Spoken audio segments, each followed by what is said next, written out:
श्रीमद् राजचंद्र वचनामृत पत्रांक 944 मोरबी श्रावण वदी दसम 1956। भाई किला भाई तथा त्रिभुवन आदि मुमुक्षु स्तंभ तीर्थ। प्रमत्त भाव ने इस जीव का बुरा करने में कोई न्यूनता नहीं रखी, तथापि इस जीव को निज हित का ध्यान नहीं है, यही अतिशय खेदकारक है। हे आर्यों, अभी उस प्रमत्त भाव को उल्लसित वीर्य से शिथिल करके सुशील सहित सतश्रुत का अध्ययन करके निवृत्ति पूर्वक आत्मभाव का पोषण करें। खंबात के भाई त्रिभुवन और कीला भाई के प्रति ये बोधपत्र। कीला भाई के वंशज हर वर्ष मुझे बड़ौदा और अहमदाबाद में मिलते हैं और कुछ न कुछ कीला भाई की परम कृपालु देव के साथ हुए समागम की बातें करते हैं। अत्यंत भक्ति है परम कृपालु देव के प्रति और हर साल मिलना होता है, कभी घर पर भी जाना होता है। तो खंभात के इन मुमुक्षुओं के लिए प्रभु की आज्ञा। पहले तो प्रमत्त भाव ने ये जीव का बुरा करने में कोई न्यूनता नहीं रखी। क्या करना चाहिए? उल्लसित वीर्य से प्रमाद को शिथिल करके आत्मभाव का पोषण करना। इस बोध वचन पर आज विचार विमर्श करेंगे।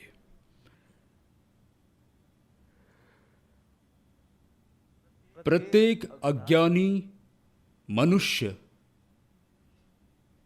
सोया है। नहीं, रात की बात नहीं कर रहा हूं। रात को तो सोता ही है, दिन में भी सोया हुआ है।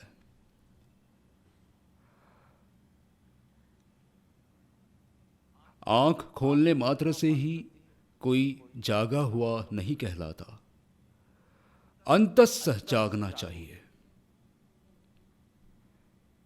जिसका अंतस्स जागा हुआ है वो सोया हुआ हो तो भी जागृत है,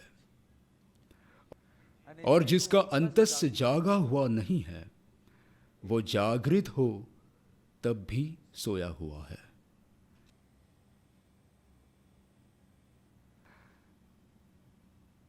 अज्ञानी जीव का जागरण भी निद्रा है। ऊपर से कहता है कि मैं सुबह 5 बजे से उठ जाता हूं। कैसी शारीरिक घटना की बात हो रही है। ज्ञानी के पास जाओ तो शरीर की घटना कहने की जरूरत नहीं है। ऐसे कहो कि प्रभु आज तक मैं जागा ही नहीं, पर इतने देहाधीन हैं कि देह के अनुसंधान में ही जागना और सोना सोचा है, परंतु इस बोध पत्र में जो प्रमाद और अप्रमाद की बात की वो अंतर की बात की है, आत्मा को जगाने की बात की है। मैं बहुत लोगों के संपर्क में आता हूँ, अलग अलग उम्र के, अलग अलग विस्तार के, अलग अलग भूमिका के। अलग अलग लोगों से मिलना होता है, अलग अलग उम्र के, अलग अलग क्षेत्र के, अलग अलग भूमिका के। और मैंने देखा है, हालांकि वे अलग हैं, उनका शिक्षण, एक्सपोजर आदि जीवन शैली अलग है, एक बात सब में सामान्य है, उनका जीवन उलझनों से भरा है। दुख है, पीड़ा है, असंतोष है, क्लेश है, संकल्प विकल्प की जबरदस्त भीड़ है। इतनी चीजें सामान्य देखने मिलती हैं, चाहे अलग अलग उम्र के हो, अलग अलग जगह से हो।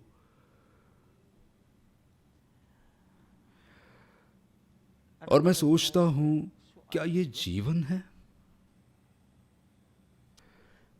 जीवन तो जागरण में है। निद्रा तो मृत्यु का एक रूप है। निद्रा तो मृत्यु का एक रूप है।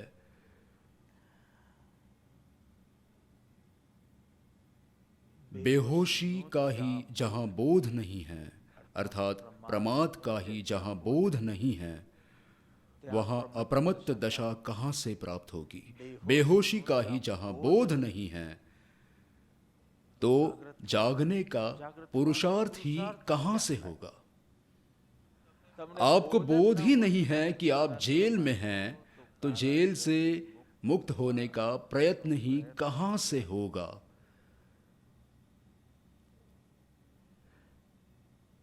पहली बार इसका बोध होता है जीव को सत्पुरुष का समागम मिलने पर। शास्त्र से भी नहीं, सत्पुरुष का समागम मिलने पर उनकी जागृति, उनकी शुद्धि समझने से उनके प्रति अत्यंत सम्मान जागृत होता है, अहोभाव जागृत होता है, पूजा करने का भाव जागृत होता है। परंतु ज्ञानी को यह मान्य नहीं है। ये आपकी सच्ची भक्ति नहीं है, ये आपका सच्चा प्रेम नहीं है। अगर सच्चा प्रेम है तो तुम्हारी आत्मा को जागृत करो, प्रमाद को छोड़कर अप्रमत्त भाव दशा में आप भी आओ। ये आपकी सच्ची भक्ति है। दुनिया में 5 प्रकार के लोग हैं। पिछली बार भी थे 5 प्रकार। कौन से थे वो 5 प्रकार?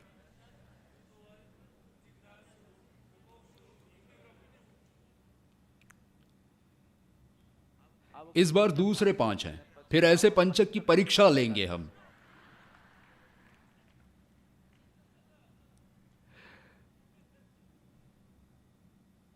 पहला प्रकार, उसमें से ऐसे प्रकार के जीव हैं, पढ़े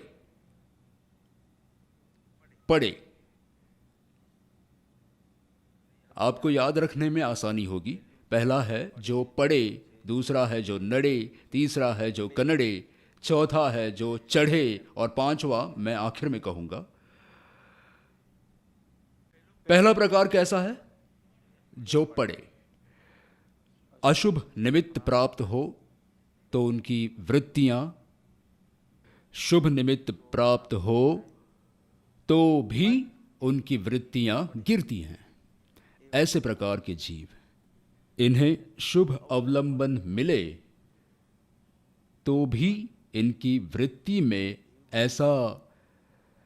ऐसे दर्शन मोह के शिकंजे में होते हैं कि गुरु टोके तो क्यों पूछते हैं, आत्मनिरीक्षण नहीं करते। इसलिए शुभ निमित्त दान करे तो भी मान की भावना आ जाती है, वगैरह वगैरह। मतलब कोई भी निमित्त मिले, अशुभ या शुभ, उनकी वृत्ति पड़ती है। दूसरा प्रकार है जो नड़े। दूसरों के गिरने का जो निमित्त बनता है, ऐसे प्रकार के जीव की जो दूसरों की वृत्ति नीचे जाए, पड़े, उसके निमित्त बनते हैं, इसलिए उन्हें कहा नड़े। पहला था पड़े और दूसरा है जो नड़े। बहुत सारे ऐसे लोग मिलते हैं। उनकी बातों से, उनके बर्ताव से दूसरों की वृत्ति पड़े, ऐसा बन सकता है। ऐसे प्रकार के जीव वो हैं नड़े। तीसरे प्रकार के जीव हैं, उन्हें कहा कनड़े। मतलब मूल रूप से खुद भी गिरे नहीं, दूसरों को भी गिरने का, उनके पतन का निमित्त नहीं बनते, लेकिन परेशान करते रहते हैं। मक्खी की तरह।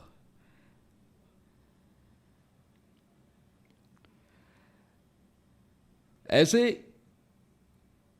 किसी पतन का कारण नहीं बनते, लेकिन शायद टाइम बर्बाद करने का कारण बन सकते हैं। मतलब परेशान और विचलित कर दें ऐसे। चौथे प्रकार के जीव हैं जो चढ़े। शुभ निमित्त मिले तो लाभ करते हैं, अशुभ निमित्त मिले तो भी लाभ करते हैं। पहले वाले दोनों निमित्तों में गिर रहे थे, ये दोनों निमित्तों में चढ़ते हैं। चुनौतीपूर्ण स्थिति आए तो भी अंदर का जोश बढ़ता है, और अनुकूल प्रसंग बने तो भी सहजता से अंदर से विरक्ति, अलिप्तता, निर्लिप्तता, निष्पक्षता उनमें कुदरती तौर से तो नहीं कहता, पर अनायास ही उनमें आ जाती है। क्योंकि जो चीज़ें गुण रूप बन गई है उसके लिए बहुत कम प्रयत्न करना पड़ता है। हाँ, प्रयत्न करना पड़ता है उन्हें बनाए रखने के लिए, कायम रखने के लिए, पर एक वृत्ति को ऊपर चढ़ाने की मेहनत और एक वृत्ति को टिकाने की मेहनत, दोनों में फर्क है। तो पड़े नड़े कनड़े चढ़े, और पांचवा चढ़ाए।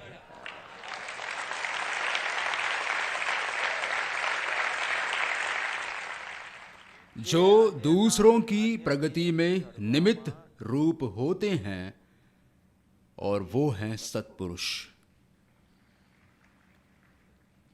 सत्पुरुष के योग से, सत्पुरुष के बोध बल से, उनके धन्य अस्तित्व को निरखने से खुद की निम्न दशा का भान जीव को होने लगता है। पूरी लक्ष्मी, अधिकार, परिवार की जो खुशी थी, अच्छे शब्दों का उपयोग करूं तो जो खुमारी थी, वैसे ही अहंकार पर जो खुशी या खुमारी है एक क्षण में नष्ट हो जाती है।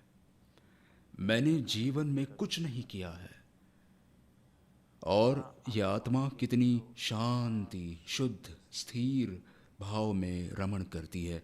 उस धन्य अस्तित्व के सानिध्य में आने से जिसे स्वयं की मंद दशा खटकने लगती है। खिले हुए फूल को देखकर जिसे खुद पत्थर के समान है ऐसा महसूस होता है, और सत्पुरुष के बोध बल से पता चलता है कि आप पत्थर नहीं हैं, आप बीज हैं। बहुत कुछ पत्थर जैसा ही लगता है, फूल जैसा नहीं लगता है, पत्थर जैसा ही लगता है, पर आप पत्थर नहीं हैं, आप बीज हैं। और आप में अप्रमत्त भाव दशा प्राप्त करने की पूरी संभावना है। इसलिए सत्पुरुष के सानिध्य में वर्तमान दशा और भविष्य की संभावना दोनों ही खुल जाती हैं, और वहां पुरुषार्थ की शुरुआत होती है। जो स्वयं हमारा लक्ष्य हैं, जो स्वयं हमारा मार्ग हैं, जो मार्गदर्शन भी हैं, और जो स्वयं मार्ग भी हैं, मार्गदर्शक भी और मार्ग भी, वहां जितना प्रेम, श्रद्धा और अर्पणता के भाव होते हैं, वो सभी उल्लसित वीर्य बनने वाले हैं। इन तीनों के मिलने का नाम उल्लसित वीर्य है, और इस उल्लसित वीर्य से प्रमाद को शिथिल करना है। तो प्रमाद क्या है वो समझना पड़ेगा। आपको ऐसा लगे कि यहाँ इतनी लाइन में खड़े रहें फिर बैठे, उससे अच्छा घर पर शांति से सुनेंगे, ये जीव प्रमाद कर रहा है, ये जीव प्रमाद ही है। उसे 1 घंटा आने में लगता है, फिर 1 घंटा पहले आना, लाइन में खड़े रहना, आखिरी सीट जहां मिले वहां बैठना। इससे अच्छा लगता है कि घर के सोफा सेट पर बैठने से वही ज्ञान तो मिलने वाला है, पर ज्ञानी तो नहीं मिलेंगे ना। ज्ञान मिलेगा। अगर शक्ति शब्दों में ही होती तो ज्ञानी की जरूरत ही नहीं थी, क्योंकि पुस्तक में तो अनेक शब्द मिलते हैं। हम कहेंगे कि वो सब प्रमाद ही हैं और हमने प्रमाद नहीं किया। गलत नहीं है, व्यवहार से तो सच ही है। नहीं तो अगली बार आप और 100 लोगों को घर पर देखेंगे। पर्यूषण की तो पूरी कोशिश कर रहे हैं, पर अभी तक कुछ निश्चित नहीं हुआ है जहां आपको ज्यादा जल्दी ना आना पड़े और फिर भी इस तरह से सत्संग कर पाएं कि सारा मेल धुलता दिखाई दे, महसूस कर सको। तो कोशिश कर रहे हैं। तब तक प्रमाद छोड़कर सत्संग करो। धर्म है अप्रमत्तता की साधना करना चित्त के स्तर पर। शरीर के स्तर पर तो अपेक्षित ही है, परंतु चित्त के स्तर पर, चित्त के लेवल पर प्रमाद ना हो, मूर्छा ना हो, बेहोशी ना हो, संक्षेप में अजागृति ना हो, वही धर्म है। परंतु प्रथम मूर्छा के त्याग के लिए या बेहोशी के त्याग के लिए या प्रमाद के त्याग के लिए प्रथम जो चीज जरूरी है वो है प्रमाद का बोध होना। 2 ही स्टेप हैं प्रमाद का त्याग करने के लिए। प्रथम प्रमाद का बोध होना, किसी भी तरह प्रमाद का बोध होना, जो केवल सत्संग से नहीं होगा, क्योंकि सत्संग भी बेहोशी में हो सकता है। सत्संग भी बेहोशी में हो सकता है। सत्संग के बाद जो करना है, संबंध बनाना, आंतरिक बनाना, साथ जोड़ना, आत्मनिरीक्षण करना, इन सब में थोड़ा थोड़ा जागना ही पड़ता है। सत्संग में जागृत ना हो तो भी चलता है। आपका शरीर जगा हुआ है, आप अभी नींद में हो ऐसा नहीं कहना है। अभी उसके लिए 1.5 घंटे के बाद की बात है। परंतु चित्त अनुपस्थित, मतलब चित्त बेहोश, चित्त अनुपस्थित हो सकता है। बात चल रही हो और आपका मन कहीं और भागे, ऐसा हो सकता है। और ये प्रमाद है। ये प्रमाद क्यों दिखाई नहीं देता? वो जो नहीं आया उसका प्रमाद दिखाई देता है, और तुम जो बीच बीच में चले गए वो प्रमाद क्यों नहीं दिखाई देता? माला गिनते वक्त झपकी आने लगे तो वो तुरंत ही खटकती है कि आज ध्यान में भी बहुत झपकी लग रही थी और आज माला गिनते हुए भी बहुत झपकी लग रही थी, पर माला गिनते गिनते मन बाहर भटक रहा था। वो प्रमाद क्यों नहीं लगता?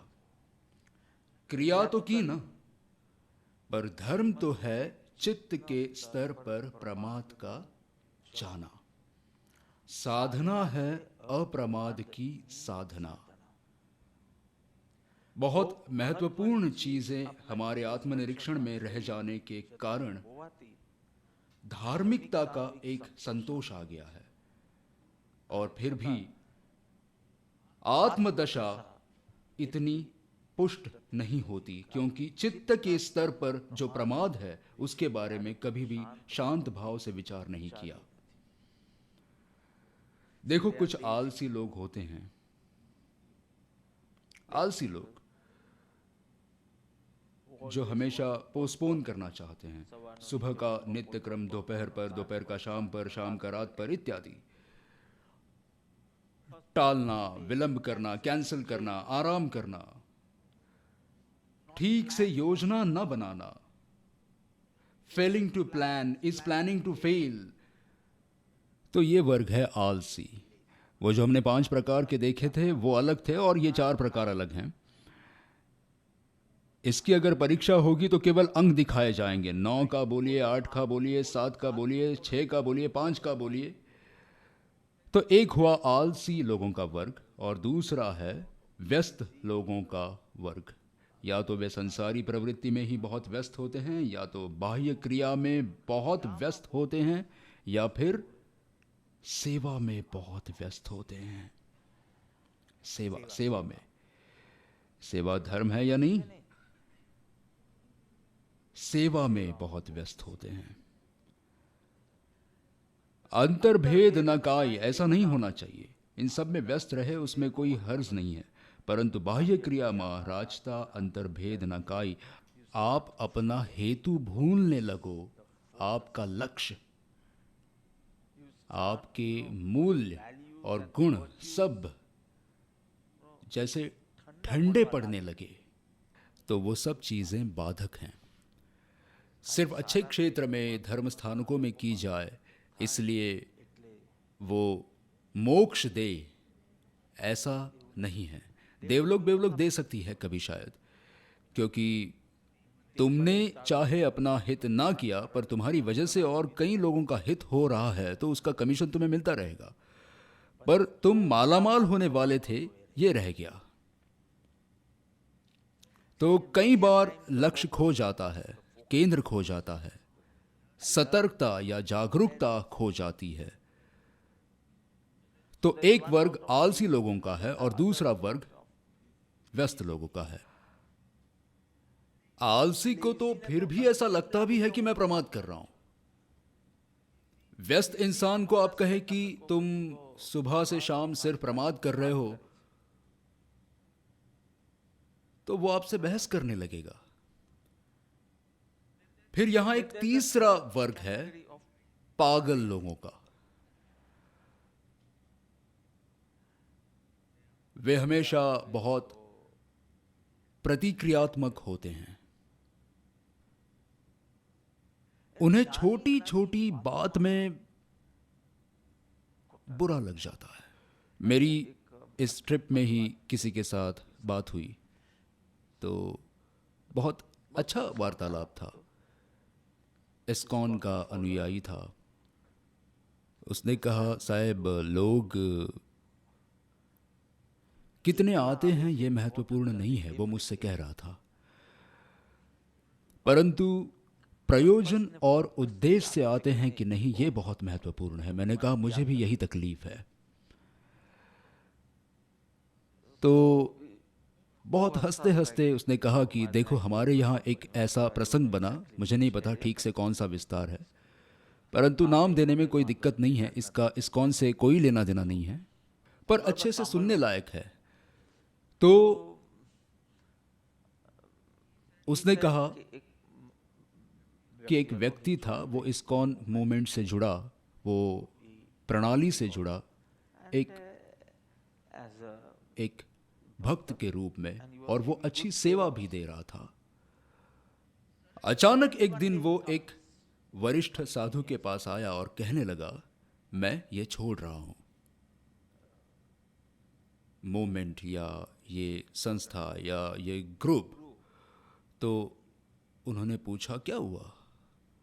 कल तक हरे कृष्णा कर रहे थे, and why worry when you have हरी।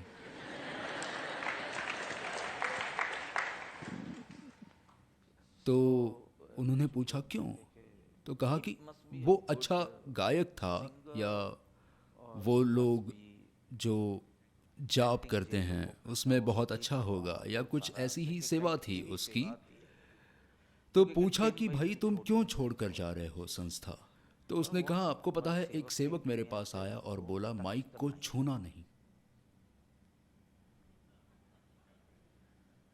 ऐसा मुझे पता नहीं है, ऐसा सब होता है सेवा में, ऐसा सब अचानक कोई तुम्हारी सेवा हो और कोई दूसरा आकर बोले माइक को छूना नहीं, और उसका तो पूरा जीवन ही माइक था, और उसने कहा कि माइक को छूना नहीं।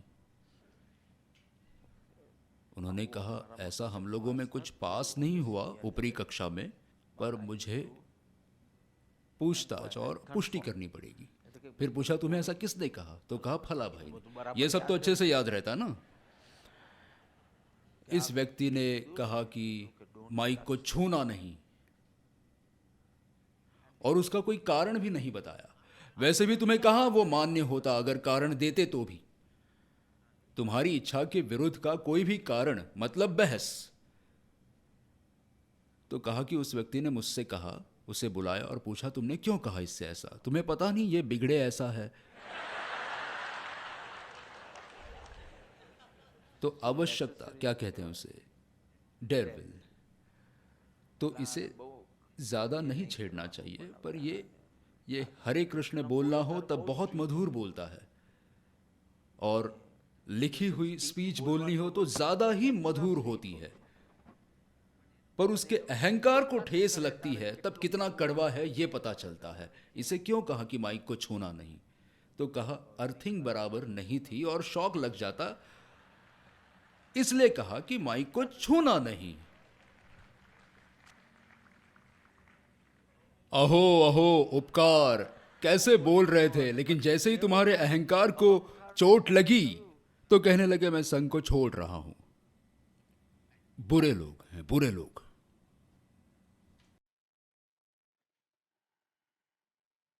मरे हुए कुत्ते में भी कुछ अच्छा दिख रहा था कि इसके दांत कितने अच्छे हैं। मरा हुआ कुत्ता था, सड़ रहा था, बदबू आ रही थी, लेकिन जिसकी गुण दृष्टि है उसे दांत भी दिखे। आपका तो गजब ही है। इसलिए दो बड़े दोष कहे हैं, दोष दृष्टि और दृष्टि दोष।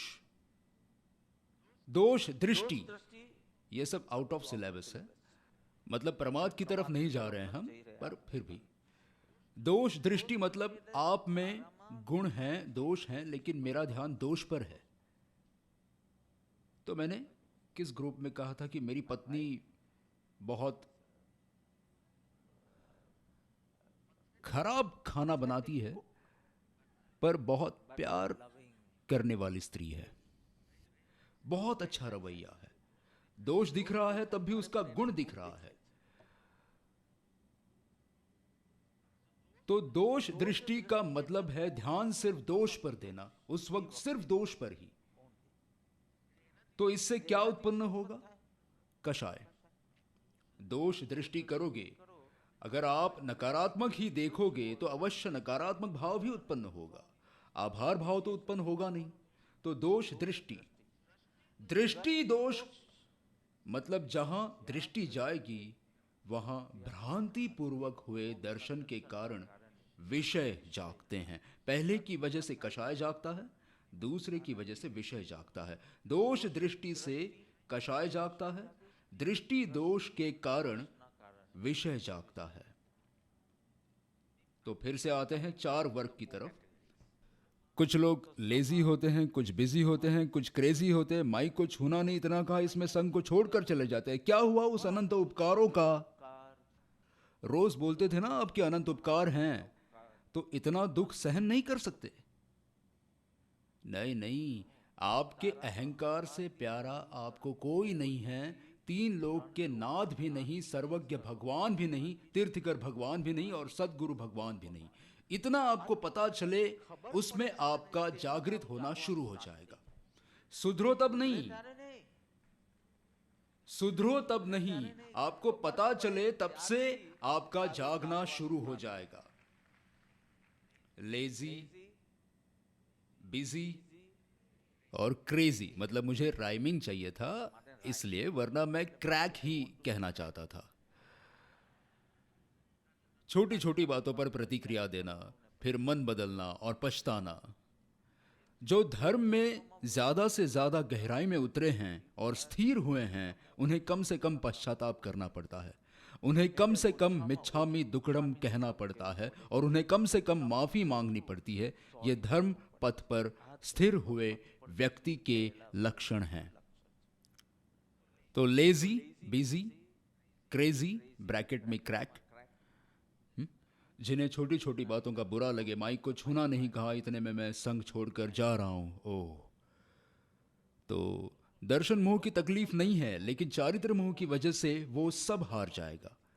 लेकिन भगवान के प्रति उसे कितना प्रेम है कि वो कहे क्या करूं, इनके कारण मैं छोड़ नहीं सकता। तो ये प्रेम कुछ फल देगा, नहीं तो बिना फल के रह जाओगे। और चौथे हैं इजी पीपल, वेरी इजी। वो अपना काम ठीक से करते हैं और हमेशा अलग ही रहते हैं। उनमें अंदर की स्थिरता है, किसी भी वस्तु का कोई प्रभाव नहीं पड़ता, नकारात्मक भाव की कोई लहर नहीं आती, बाहर कुछ भी हो जाए, वो इजी पीपल हैं। चलिए तो अब जल्दी से मूल विषय पर आ जाते हैं। तो lazy, busy, crazy and easy, एकदम मुनीम जी जैसे। पूरा काम करना, पैसा देना, पैसा लेना, पर अंतर कोरा का कोरा, क्योंकि उनकी जेब में तो कुछ नहीं जा रहा है। जो भी नफा या नुकसान हो रहा है रोल को हो रहा है, सोल को तो कुछ नहीं हो रहा है, और मैं तो सोल हूं, इसलिए अंदर की स्थिरता में ज्यादा फर्क नहीं पड़ता। ठीक है, तो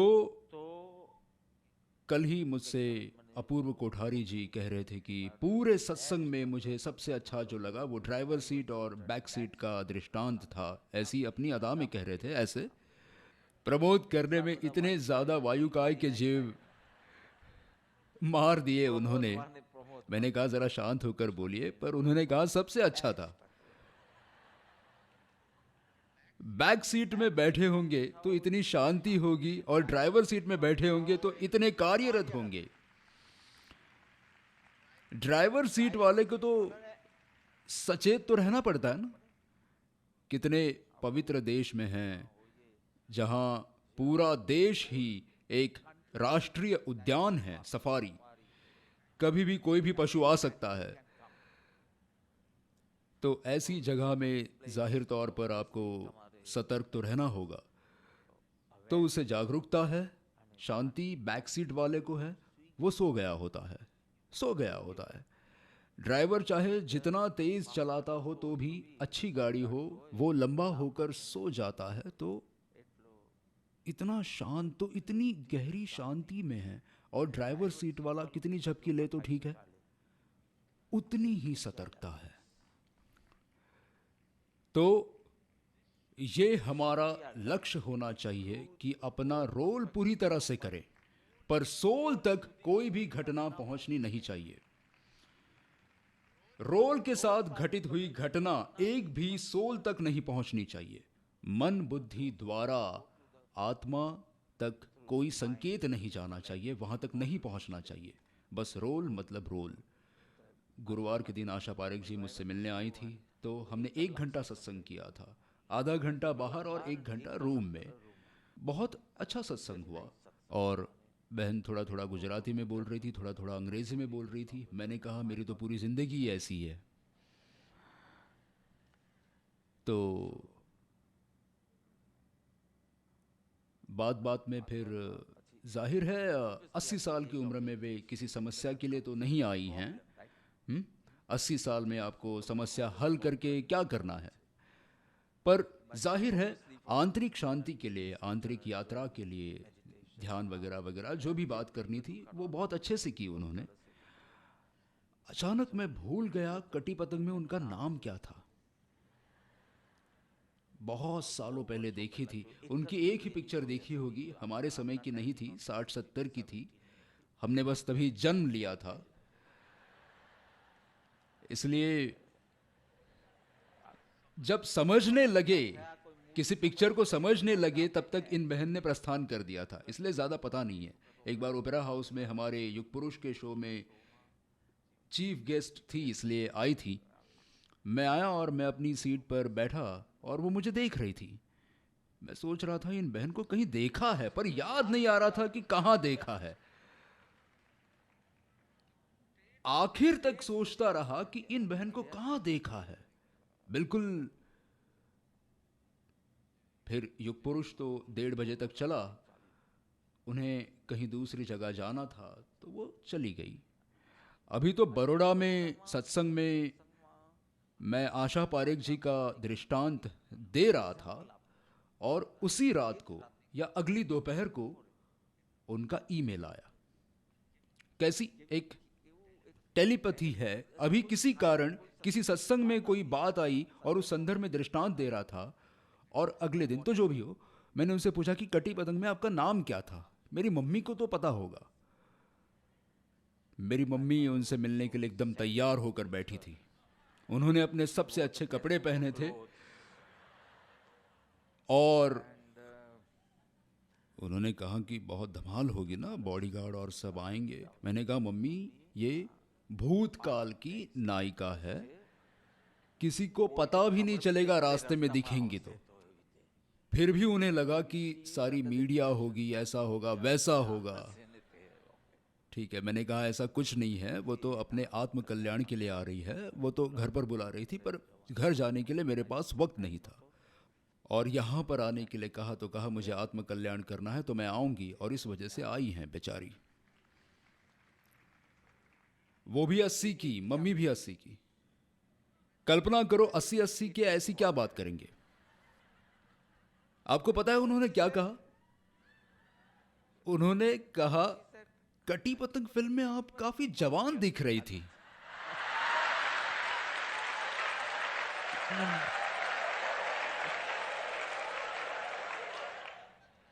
शुक्र है भगवान का कि उस समय मैं रूम में था, नहीं तो यूं बुर्का पहनना पड़ता मुझे। पर वो इतनी उत्तेजित थी क्योंकि मम्मी ने उन्हें स्क्रीन पर देखा था और मुझे पता है कि उन्हें उस समय की अभिनेत्रियों से कितना लगाव था कि उस दौरान कोई मर गई थी तो वो रोई थी। मतलब उनके लिए कुछ भी सिर्फ समाचार नहीं था, ये उस वक्त की ऐसी स्थिति थी। ठीक है, जो भी। तो मैंने कहा आपका जो भी नाम होगा मुझे याद नहीं है, मैंने एक बार देखी है ज़रूर पर मुझे याद नहीं है। पर मुझे इतना याद है कि पूरी फिल्म में लगभग आप विधवा के वेश में थी, ऐसा ही कुछ था।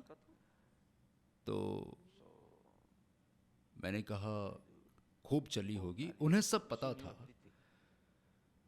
तो मैंने कहा उस विधवा के वेश में आप 4-6 महीने बहुत दुखी रही होंगी। तो कहा मुझे किस बात का दुख। जो भी, किसी को नाम पता है, नाम तो मैं बता सकूंगा, किसी को नहीं पता, बुजुर्गों को भी नहीं पता। क्या क्या स्वाध्याय आपको याद रहेगा, कटी पतंग में उनका नाम तक याद नहीं है। क्या था भाई? हाँ, मधु। मधु, ठीक है चलो मधु ही रखते हैं। मैंने कहा मधु विधवा हुई तब आप बहुत दुखी हुई होंगी। तो उन्होंने कहा मैं आशा हूं, मैं मधु नहीं हूं। मैंने कहा एग्जैक्टली, आप आत्मा हो, आशा नहीं हो।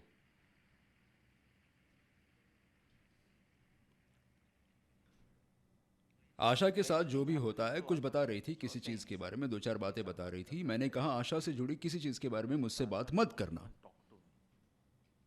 क्योंकि सब कुछ नकली है। कुछ वर्षों में आपको इस आशा रूपी शॉल को बदलना होगा और आगे बढ़ना होगा। तो जो भी हो, यहां पर बात यह है कि मैं सोया हुआ हूं, ये बोध ही जागने का संकेत देता है। जागृत। देखो, एक पागल को कभी नहीं लगता कि वो पागल है। जिस दिन आपको ऐसा लगे ना कि मैं थोड़ा पागल हूं, आप सयाने बन रहे हो। तो पागल को कभी भी कुछ भी बक दे तो भी उसे कुछ गलत लगता ही नहीं है। आपको ऐसा लगे ना कि आपने कुछ गलत बोल दिया है, अभी तो बोल दिया, इस पर मैं प्रहार करूंगा वो बात अलग है। आप थोड़े थोड़े सयाने बनने शुरू हो गए हो, आप थोड़ा जागने लग गए हो, थोड़ा थोड़ा जागने लग गए हो। परंतु ये बोध होना चाहिए कि मैं सोया हुआ हूं, क्योंकि जीवन में तुमने इतने बड़े बड़े निर्णय लिए हैं, खुद के लिए और दूसरों को सलाह देकर उनसे निर्णय करवाए हैं। अब इतना होशियार इंसान अगर खुद को बेहोश मानेगा, उसके अहंकार को चलेगा नहीं। मैं तो कितना होशियार हूं। देखो, एक जानकार और एक जागृत, दोनों में बहुत फर्क है। जानकारी तुम्हें बहुत हो सकती है पर जागृति तुम में बहुत कम है, हो सकता है। तो 2-3 बातें कहूंगा आपसे।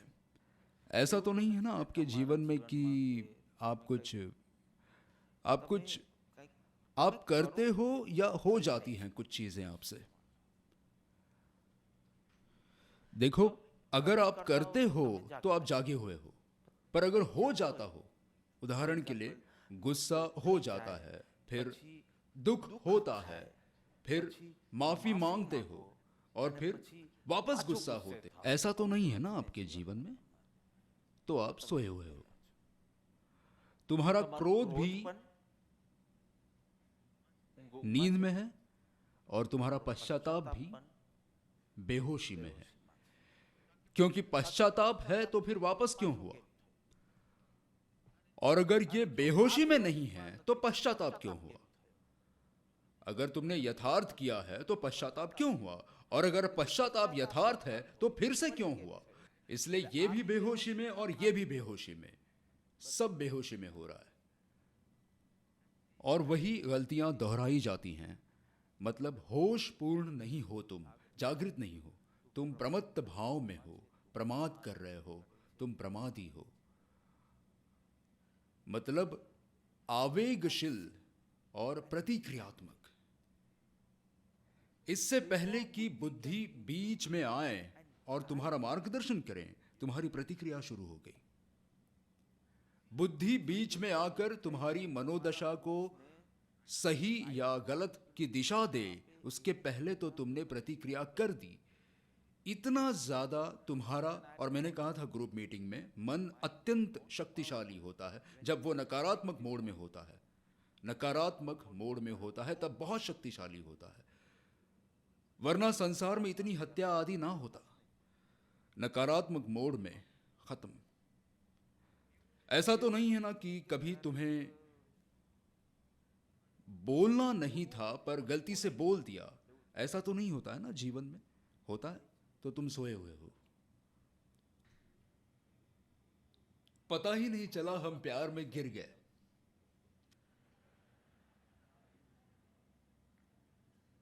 प्यार में रहो ना, प्यार में गिरना क्यों है? इसका मतलब किसी ने तुम्हें धक्का मारा और तुम गिर गए प्यार में, मतलब तुम अपने नियंत्रण में नहीं हो, तो तुम अत्यंत निम्न स्तर पर हो। तो प्यार में गिरना सही है, क्योंकि ऐसा सब मूर्छा में ही होता है। जागृत पुरुषों को नहीं होता है, जो जागृत होते हैं उन्हें नहीं होता। तुम्हारी स्थिति थोड़ी फुटबॉल जैसी है। ऐसे बॉल यहां पर हो, फट करके कोई उसे लात मारे, बॉल कहीं दूर पहुंच जाती है, मुश्किल से वो थोड़ा आराम करती है और दूसरा कोई मारता है, और फिर तो अभी तो जा रही होती है और तीसरा कोई मारता है। बॉल को तो पूछो कहां जाना है, बॉल को तो पूछो कहां जाना है। ऐसा तो नहीं है ना तुम्हारा कि एक मनोदशा अगर तुम्हें यहां ले जाए और एक मनोदशा अगर तुम्हें खुशी की ओर ले जाए, एक मनोदशा अगर तुम्हारी आंख से आंसू निकलवाए, और जैसे कि तुम ही तुम्हारे मालिक नहीं हो। फुटबॉल के बॉल जैसी तुम्हारी स्थिति है, तो इन्हें ज्ञानियों ने सोया हुआ कहा है। और ये सोना, चित्त का सोना, अंतस का सोना, यही प्रमाद है। मेरे कहने का मतलब ये है, कितना पति ऑफिस से आते वक्त सोचता है कि कल जैसा, कल कुछ नाटक हुआ होगा घर में, लड़ाई हुई होगी, बहस हुई होगी, झगड़ा हुआ होगा, मैं वो दोहराना नहीं चाहता। मैं घर जाने वाला हूँ, शांत रहने वाला हूँ, अच्छे से व्यवहार करने वाला हूँ, ऐसे करने वाला हूँ। वो बहन भी पूरा दिन यही योजना बना रही थी घर में कि शाम को पति आएंगे, थके हुए होंगे, मुझे पूरी घटना फिर से दोहरानी नहीं है, मैं शांत रहूंगी। वो लिफ्ट में जा रहा होता है, तब से अभ्यास करते जाता है कि वो ऐसा बोलेगी ही, पर मुझे एकदम शांत और चुप ही रहना है। और दोनों मिलते हैं और वही नाटक फिर से वही। मतलब बच्चे स्क्रिप्ट पढ़ सकते हैं कि अब ये ऐसा बोलेंगे और इसका जवाब ये ऐसे देंगे। ऐसा इतनी बार सुना है, देखा है, ऑडियो वीडियो। बंद दरवाजा हो तो ऑडियो, हॉल में हो रहा हो तो वीडियो। तो तुम मित्र के घर जाते हो, कुछ कहना है, कैसे कहना है, निर्णय करके जाते हो, और वहां जाकर कुछ और ही कहकर आते हो। तुम होश में हो कि बेहोश हो?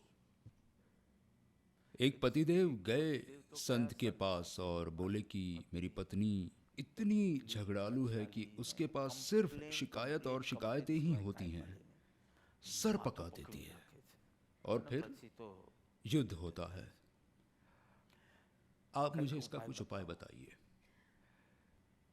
संत ने कहा, देखो, तुम्हें घर जाकर सिर्फ हंसना है, ऐसा 11 दिनों का व्रत लो।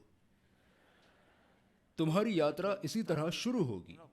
5 दिन, 7 दिन, 11 दिन तुम पूरी जिंदगी अपनी पत्नी के सामने हंसने का व्रत नहीं ले सकते। आजीवन व्रत मुश्किल है, लेकिन 11 दिन का व्रत ले सकते हो। पर्यूषण में 8 दिन का तो व्रत लेते ही है ना हम। क्रोध थोड़ी करते हैं हम पर्यूषण में, कुछ भी हो जाए क्रोध नहीं करते। ऐसे ही उसने 11 दिन का व्रत लिया। उन्होंने कहा कि कुछ भी हो जाए, कोई भी कारण हो, लेकिन तुम्हें मुस्कुराते ही रहना है। और वो सच्चा भक्त था, इसलिए उसने आज्ञा का पालन किया। और 5वें दिन उसकी पत्नी संत के पास आई और बोली, मेरे पति को कुछ हो गया है, मेरे पति को कुछ हो गया है, कोई उपाय बताइए। क्या उपाय बताएंगे? ठीक है, चलो। ऐसा तो नहीं है ना, तुम बह जाते हो, तुम निर्णय करते हो, निर्णय करते हो, निर्णय करते हो, लेकिन जब बहाव कम होता है तब तक सब ठीक रहता है। लेकिन जैसे ही पानी का बहाव बढ़ता है और तुम बह जाते हो, ऐसा तो नहीं है ना? क्योंकि ये सोते हुए मनुष्य का लक्षण है, जागृत मनुष्य का लक्षण नहीं है, सोते हुए मनुष्य का है।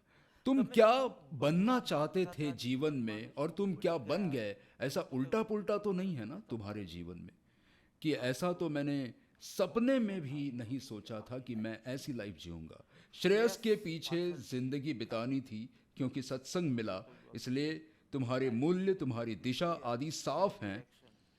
लेकिन धीरे धीरे धीरे लोगों की स्वीकृति, लोगों का मत, इनकी वजह से तुम्हारा रास्ता सही दिशा के बजाय धीरे धीरे धीरे धीरे तुम कहां पहुंच गए? तुम ऐसी जगह पहुंच गए जहां तुम कभी पहुंचना ही नहीं चाहते थे। ऐसा तो नहीं है ना? ये सब सोते हुए मनुष्य के लक्षण हैं, मुझे यही कहना है। तो पहला कदम तो तुम्हें ये बोध होना चाहिए कि मैं सो रहा हूं, बेहोशी में अपना जीवन जी रहा हूं। आप बहुत सेवा कर रहे हो तो भी आप बेहोश हो, आप बहुत भक्ति और सत्संग कर रहे हो तो भी आप बेहोश हो, क्योंकि आपके चित्त के स्तर पर चित्त की वृत्तियों का विश्लेषण करेंगे तो प्रमाद के सिवा और कुछ दिखाई नहीं देगा। मतलब अध्यात्म की दृष्टि से आपने कोई प्रगति नहीं की है, आपने सिर्फ दिन गुजारे हैं। चाहे बहुत ज्यादा व्यस्त थे, बहुत व्यस्त, और यही सब कर रहे थे, पर अध्यात्म की दृष्टि से तुमने कोई विकास नहीं किया है। अगर तुम्हें एहसास हुआ कि तुम अत्यंत प्रमाद पूर्वक जीवन जी रहे हो, थोड़ा थोड़ा जागना शुरू हुआ है। अब सुबह बहुत दूर नहीं है, क्योंकि तुम्हें बोध तो हुआ। तुम जैसे जीवन जी रहे हो आंतरिक जगत में, वो जीवन नहीं है, वो निद्रा है। और निद्रा मतलब मृत्यु का ही रूप है। जीवन तो यहां देखो, ये है सच्चा जीवन। ना कोई आकांक्षा, ना कोई तृष्णा, ना कोई चित्त की भागम भाग, शांत स्वीकार भाव। तो पहला कदम यह था कि आपको आपके प्रमाद का बोध हो, क्योंकि ऊपर से आप सुबह के 4:30 बजे गलत उठ जाते हो। जिंदगी में कभी यह बोध नहीं होगा कि तुम प्रमादी हो। अगर किसी भी बहन से पूछो तो कहेगी 5 बजे उठकर 7:30 बजे तक सब कुछ हो जाता है।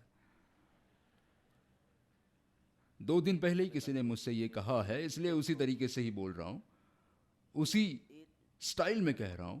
सब पूरा कर देती हूं, ध्यान, भक्ति, सब कुछ। मैंने कहा ऐसा मैं केले के छिलके के लिए इस्तेमाल करता हूं। लेकिन नित्यक्रम पूरा होने की भी एक खुशी है। बाद में शांति से संसार को भोग सकते हैं हम, रिलैक्स होकर। पहले ये चिंता चली जानी चाहिए, नित्यक्रम, ध्यान, वांछन सबकी 7:30 तक सब कुछ समाप्त। अब इस व्यक्ति को कभी बोध नहीं होगा कि जागने के बाद भी सो ही रहा है। जो 8 बजे उठता है उसमें संभावना ज्यादा है प्रमाद के त्याग की, क्योंकि उसे पहले से ही अपराध भाव तो है। उस अपराध भाव को जरा दिशा दे दूंगा कि कोई बात नहीं, 8 या 7 महत्वपूर्ण नहीं है, 8:05 पर क्या होता है वो महत्वपूर्ण है। आपका चित्त क्या नाटक करता है। पर उस व्यक्ति को तो ऐसा ही लगता है कि 5 बजे उठा, 5:30 बजे ये किया, 6 से 7 योगा, 7 से 8 ये, 8 से 8:30। ए मशीन, आपको मनुष्य कौन कहेगा, मशीन कहना चाहिए। कितना जागृति पूर्वक हो रहा है, आपके आत्मा भाव का कितना पोषण हो रहा है वो बताओ।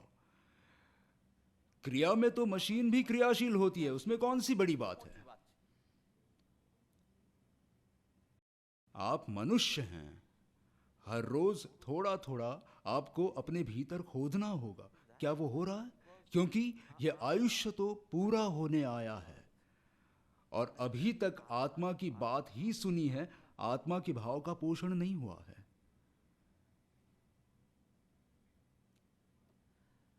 द्वितीय चरण सम्यक अभ्यास। प्रमाद का बोध होता है, किसी भी चीज का बोध होता है और ये हेय है ऐसा बोध होता है और ये छोड़ने लायक है ऐसा बोध होता है। इसलिए द्वितीय चरण सम्यक अभ्यास है। अब अभ्यास भी है और सम्यक भी है, ये तो समझने की जरूरत है। अगर कोई पूछे कि भाई तैरना किस तरह सीखूं, किस तरह मैं तैरना सीखूं, तो हम कहेंगे कि पानी में उतर जाओ और कोच की व्यवस्था करके फिर आप। नहीं, मैं तैरना पहले सीखूंगा फिर ही पानी में उतरूंगा। पानी में उतरूं और तैरना नहीं आया तो देखिए, बात एकदम तार्किक है। आपको हंसी आ रही है पर बात एकदम तार्किक है कि पहले आना तो चाहिए ना, फिर ही तैरूंगा, फिर पानी में जाऊंगा। तार्किक है पर व्यावहारिक नहीं है। व्यावहारिक रूप से आपको तैरना सीखने के लिए पानी में जाना होगा। मैं ज्यादा से ज्यादा यह सहायता प्रदान कर सकता हूं कि ज्यादा गहराई में मत जाना, कम गहराई में जाना, पर पानी में तो उतरना ही पड़ेगा। मैंने जब इसके क्लासेस लिए थे तब पहले दिन हमें कम गहराई में केवल ब्रीदिंग सिखाई थी। हमें लगा था कि स्विमिंग सीखने के पैसे दे रहे हैं, पर ब्रीदिंग थी कि अंदर जाओ और ठीक से, जो अभी भी कोठारी को इतना ठीक से नहीं आता, उसे मुंह यूं बाहर ही रखना पड़ता है। वो बतख की तरह उसे मुंह बाहर ही रखना पड़ता है। भूले से भी अगर अंदर गया तो सजात्म स्वरूप परम गुरु। तो हमने तो औपचारिक प्रशिक्षण लिया था क्योंकि हमें तो आता ही नहीं था, और उसमें पहले कम गहराई में नीचे जाओ और बुलबुले बनाओ, सिर्फ इतना ही सिखाते हैं। हमें लगा कि 5-10 मिनट के बाद गहराई में ले जाएंगे, पर उन्होंने कहा कि पहले ये करिए, फिर कम गहराई में ऐसा ऐसा करिए, पहले पानी के साथ मैत्री करिए, फिर हम गहराई में ले जाएंगे। तो तैरना सीखने के लिए पानी में उतरना तो पड़ेगा ही, पर तुम्हें यह सुझाव देंगे कि कम गहराई से शुरू करें, फिर पकड़ पकड़ पकड़ कर बीच में जाइए। एकदम साइड में ही तैरना चाहिए कि अगर डूबे तो पकड़ सकते हैं, और फिर गहराई में जाइए और फिर केंद्र में जाइए। कोई भी पुल में साइड में तैर रहा हो तो हमें पता चल जाता है कि नया है, ये पता चलता है कि नहीं। होशियारी मारकर कम गहराई से बाहर आ रहा होता है, पर वो कम गहराई में ही होता है। ऐसा कहिए कि ऐसे ऐसे तैरता है। पर ज्ञानी कहते हैं कि आप ऐसा ही करें, धीरे धीरे जागृत हो जाइए, क्योंकि फिर ऐसा ना बने कि आप छलांग भी बेहोशी में लगाए। जागृत होकर धीरे धीरे चलिए, पर जागृत होकर। आपकी बेहोशी वाली छलांग भी नहीं चाहिए। तो कम गहराई से शुरू करिए, छोटी चीज़ों से शुरू करिए। आदत का जोर ऐसा है, हम किसी भी नई चीज़ को शुरू करने के लिए तैयार नहीं होते हैं। पता है क्यों? क्योंकि उसमें जागृति की ज़रूरत होती है। रोज़ के काम करने में बेहोशी चल जाती है। चलिए, बॉक्स में से कोई सिगरेट निकाले, मुंह में रखे, माचिस जलाए, फिर सिगरेट जलाए, माचिस बुझाए। ऐसे व्यक्ति को आप सोया हुआ कहेंगे। सोया हुआ कहेंगे या जागृत कहेंगे? इतना हलन चलन तो जाहिर है कहोगे कि वो जागृत है, सोया होता तो जल जाता। ज्ञानी कहते हैं कि सोया हुआ है, क्योंकि इस पूरी प्रक्रिया में उसका दिमाग कहीं और भी हो सकता है। पूरा रूटीन इतनी खूबसूरती से सेट है। आप सीडी सुनते हैं तो आपको क्या लगता है कि आप भक्ति कर रहे हैं, क्योंकि पूरा समय आपका दिमाग कहीं और होता है। सिर्फ पढ़कर भक्ति करो, चलो याद करके भी नहीं, आपको ऐसा लगेगा कि आज तो ध्यान करके उठाऊं, भक्ति नहीं। और आप आंखें बंद कर ध्यानस्थ होकर वही भक्ति करो। इस बार हम अमेरिका में एक्चुअल गुरु पूर्णिमा के दिन, जो 13 को है, हमारी शिविर तो 15 को है, हमें तो वीकेंड में ही करनी पड़ती है, 13 को हम बस यही करने वाले हैं। क्वींस न्यूयॉर्क में कृपालु देव के मंदिर में जाकर वहाँ सुबह की आज्ञा भक्ति करने वाले हैं। परंतु ध्यानस्थ अवस्था में पूरी आज्ञा भक्ति और कुछ नहीं। और उस दिन प्रतिष्ठा दिन के हिसाब से जो हार बदलना है वो करेंगे, और फिर मैं छू मंतर हो जाऊंगा उस दिन। इन 2 दिनों का कुछ लिखा ही नहीं है, कहाँ रहूंगा मैं, 13 और 14, सीधा 15 को। आप सीडी सुनते हो, वो पूरी बेहोशी है। मैं तो कहता हूं उससे अच्छा 1 घंटा आराम करो, तो शरीर भी फ्रेश रहेगा, क्योंकि आत्मा का तो कुछ होता ही नहीं। और ऊपर से जागना पड़ता है, वो अलग। अगर वो 1 घंटा आप सो जाओगे तो थोड़ी चिड़चिड़ कम करोगे आप, क्योंकि 1 घंटे की ज्यादा नींद लोगे तो दूसरों को गिराओगे नहीं, परेशान भी कम करोगे। अगर आपका मन कहीं और है, मतलब आप प्रमादी हैं।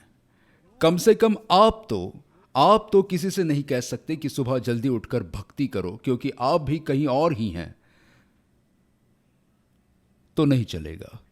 तो नया कुछ भी सीखने के लिए आप देखेंगे, जैसे जैसे उम्र बढ़ती जाती है आप मना करने लगते हो।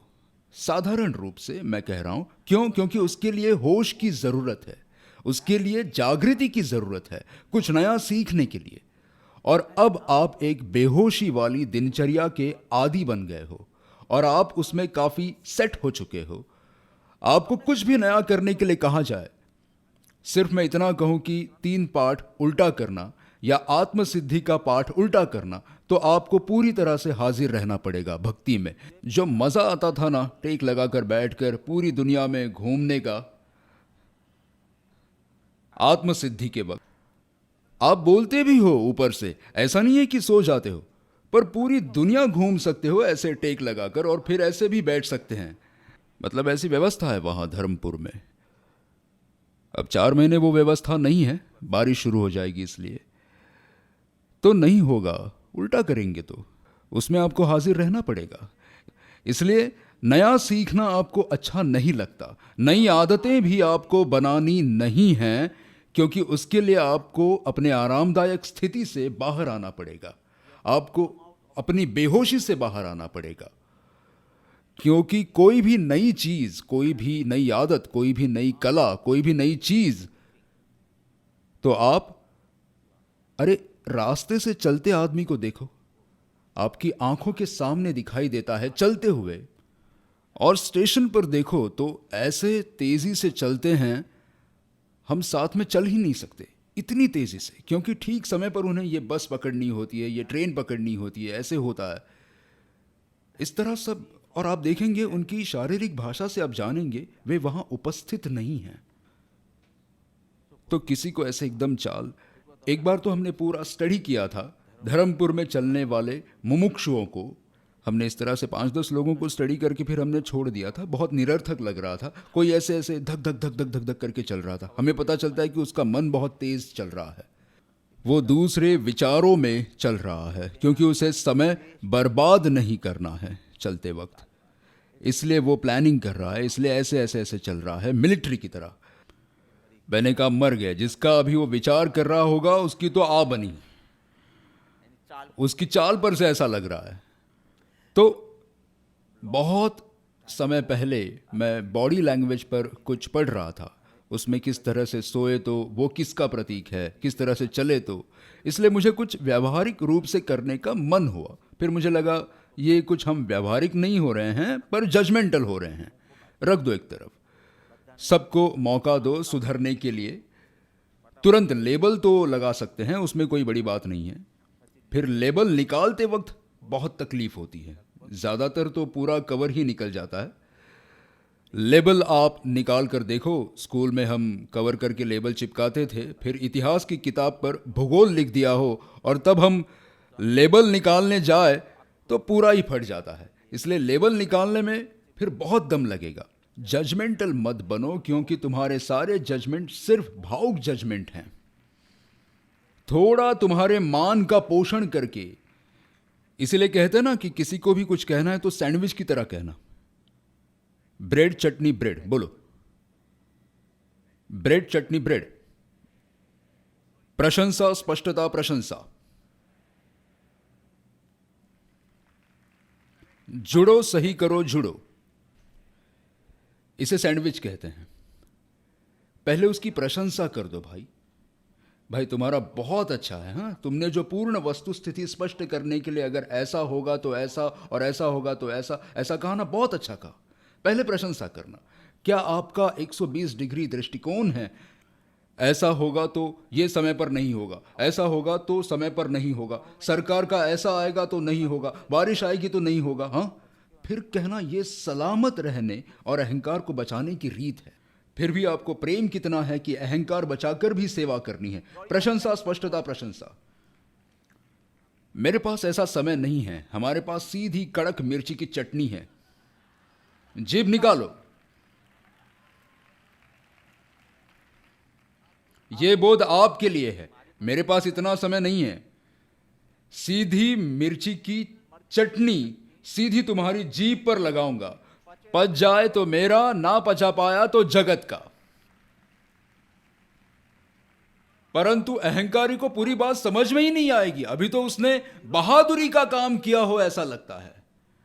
अहंकार बचाने की जिस रीत का उसने उपयोग किया है वो तो उसे बहादुरी का गुण लगता है। क्रोध करना यह भी कितनों को बहादुरी का काम लगता है, तो उसका क्रोध निकलेगा कैसे? अहंकार बचाने के लिए उसे कुतर्क मिलते हैं तो वो सुधरेगा कब? युगों। हां, अब मुझे समझ में आया कि इसका नाम कलयुग क्यों है। क्यों नाम है कलयुग? बहन, तुमने तो इतने उपनिषद पढ़ाए हैं, तो कलयुग का नाम कलयुग क्यों है? हमारे जैनों में बहुत अच्छा है, 1 2 3 4 5 6 आरास। आप लोगों में तो सतयुग, त्रेता और द्वापर और कलयुग। कलयुग का नाम कलयुग इसलिए है क्योंकि कलयुग के लोग सब अच्छी चीजों के लिए कहते हैं कल। ऐसा मैंने ढूंढा है, ऐसा सब कल से ऐसा करते हुए वृद्ध हो गए हो। चेहरा तुम्हारा मुरझा गया, बाल सफेद हो गए हैं, क्या कहते हैं, डेंचर। हर रोज बाहर ब्रश करते हो ऐसे, फिर डालते हो अंदर।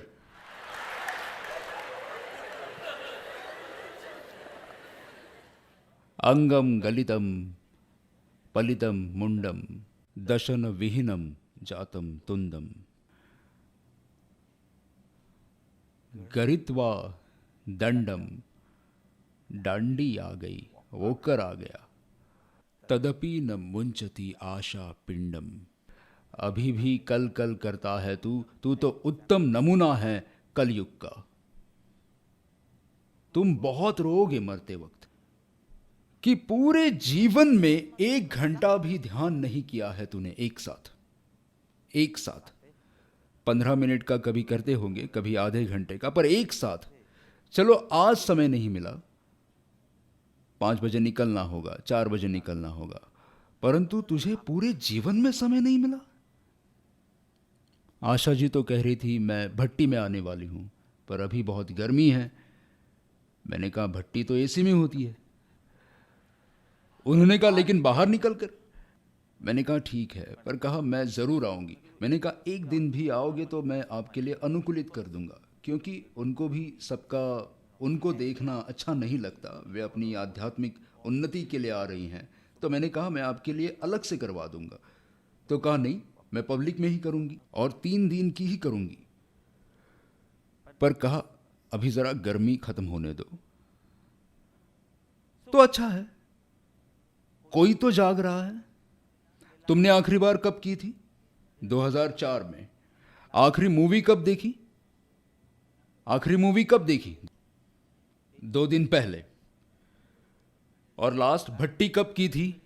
तो कहा जब आपने नई नई फैशन चालू की थी साधना भट्टी की 2004 में, तब हमें भी देखना था कि क्या होता है इसमें।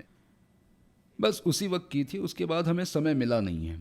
आपका पूरा 20 साल का युग चला गया, जिसमें अच्छे अच्छे क्षायिक संकेत प्राप्त कर सकते हैं। आपको एक भी दिन ध्यान के लिए मिला नहीं, और मृत्यु के वक्त अगर आप ऐसा बोलो कि मुझे भव भव आपकी शरण हो, ये तो मेरा दिमाग ठिकाने पर है, नहीं तो ऐसा थप्पड़ मारो वहीं के वहीं तुम्हारा भव पूरा हो जाए। जितनी भी शरीर में नलियां डाली होंगी सब अलग हो जाए, ऐसे जोर से थप्पड़ मारूं कि ऐसा इस भव में किया क्या है जो और भव भव का समागम मांग रहे हो। तुम्हारे साथ हमें भी आना पड़ेगा। आपके लिए ही तो भाषण देना पड़ रहा है, नहीं तो किसको देना था आज भाषण? मैं शांति से अपने भावों में नहीं रहता। ये आपने भव भव मांगा, उसकी वजह से मेरी हालत खराब हो रही है, और तुम्हें तो कुछ लेना देना नहीं है इससे। कलयुग। मैं कहूं छोटे छोटे कदम कह सकता हूं कि कैसे प्रारंभ करना है, कि तुम प्रेरणा रहित हो गए हो इस यात्रा में। बहुत आसान यात्रा है। उल्लसित वीर्य कृपालु देव ने लिखा है, जो एक क्लबिंग से भी अच्छा अनुभव होना चाहिए। तो ही लिखेंगे प्रभु ऐसा। उल्लास कैसे आए इतनी कठिन यात्रा में? जागृत रहना है, जागृत रहना है, जागृत रहना है, जागृत रहना है। चिंता नहीं, उल्लसित कहां है ना? उल्लसित वीर्य मतलब शायद आप नहीं समझे हैं यात्रा। तो छोटी छोटी चीजों से शुरू करना। कहां से? स्विमिंग पूल की कम गहराई, फिर बीच का हिस्सा कि हम नीचे जाकर फिर से थोड़ा सर बाहर निकाल सकें, फिर हम गहराई में जाएंगे। तो इस क्रम से आप करना, लेकिन पानी में तो उतरना ही पड़ेगा। जागरण और अवेयरनेस से ही शुरू होगा अवेयरनेस का प्रोग्राम। जागरण से पहले कुछ नहीं है। जागरण की यात्रा में आपको जागृत रहना ही पड़ेगा, लेकिन कैसे? शुरू करें छोटी छोटी चीजों से। पहले आप इतना ही कीजिए, जहां तन वहां मन। समझ आया? तन मतलब शरीर, मन मतलब मस्तिष्क। पहली साधना यह है कि जहां तन वहां मन, जहां शरीर वहां मन। शरीर की कोई भी क्रिया कर रहे हो, आपका मन वहां उपस्थित होना चाहिए। मतलब आपकी क्रिया इस तरह होनी चाहिए जहां आप मन से पूरी तरह उपस्थित हो, गैर हाजिर नहीं। क्या यह बहुत मुश्किल है? कल कोशिश करना। भाई ना बोल रहे हैं।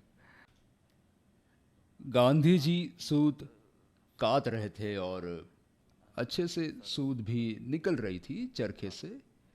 एक लड़का था तुम्हारे जैसा, उसने कहा ये तो बहुत आसान है, और वो गांधी जी के पास आकर बैठ गया। गांधी जी ने उसे एक चरखा भी दिया। गांधी जी ने बहुत लोगों को प्रभावना दी है। उस लड़के को भी चरखा दिया और दोनों चरखा चला रहे थे। थोड़े ही समय में उस लड़के ने कहा बापू समझ में नहीं आ रहा, जब आप सूत काटते हो तो सही तरह से निकलता है सूत, और मैं भी आपकी तरह ही चला रहा हूं, लेकिन बीच बीच में टूट ही जाता है सूत, धागा टूट ही जाता है। ऐसा क्यों बापू? क्या आपके पास कोई जादुई चरखा है? तो उन्होंने कहा, एकमात्र जादू ये है कि मैं ध्यान से काट रहा हूं बस। तो वो कहता है कि ध्यान और काटने का क्या संबंध है? ध्यान तो ऐसे होता है ना,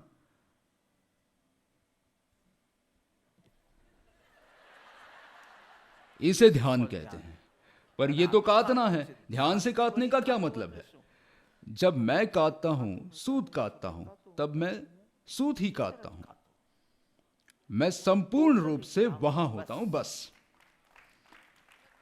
अब आप कोष्टक बनाना सीख जाइए कि 15 मिनट देव वंदन करता हूं, इन 15 मिनटों में मैं कोई योजना नहीं बनाऊंगा।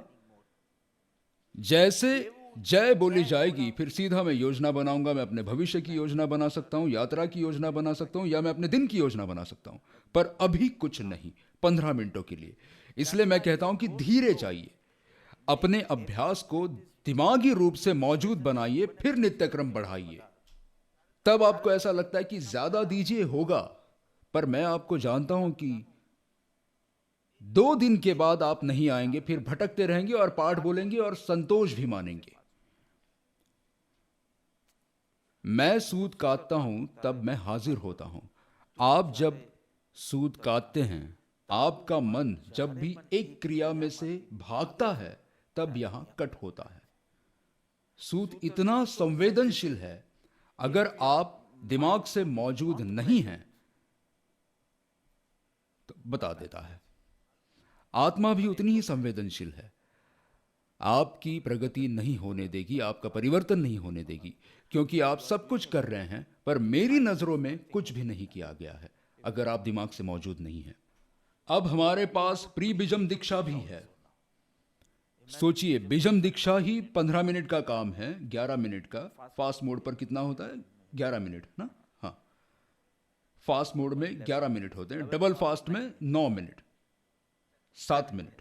अच्छा, 7 मिनटों में बोलो, जितना तेज करेंगे उतना धीरे मोक्ष में जाएंगे।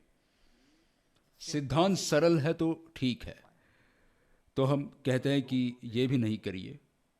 प्री बीजम मतलब परम कृपालु देव की सीधी आज्ञा से शुरुआत करने की तैयारी की जो दीक्षा थी, वो प्री बीजम दीक्षा है। इंडिया में तो आरंभ भी नहीं किया है, मतलब इंडिया में देता हूं पर वेबसाइट पर नहीं है, नहीं तो सभी कहेंगे कि हम वापस प्री बीजम में चले जाएं।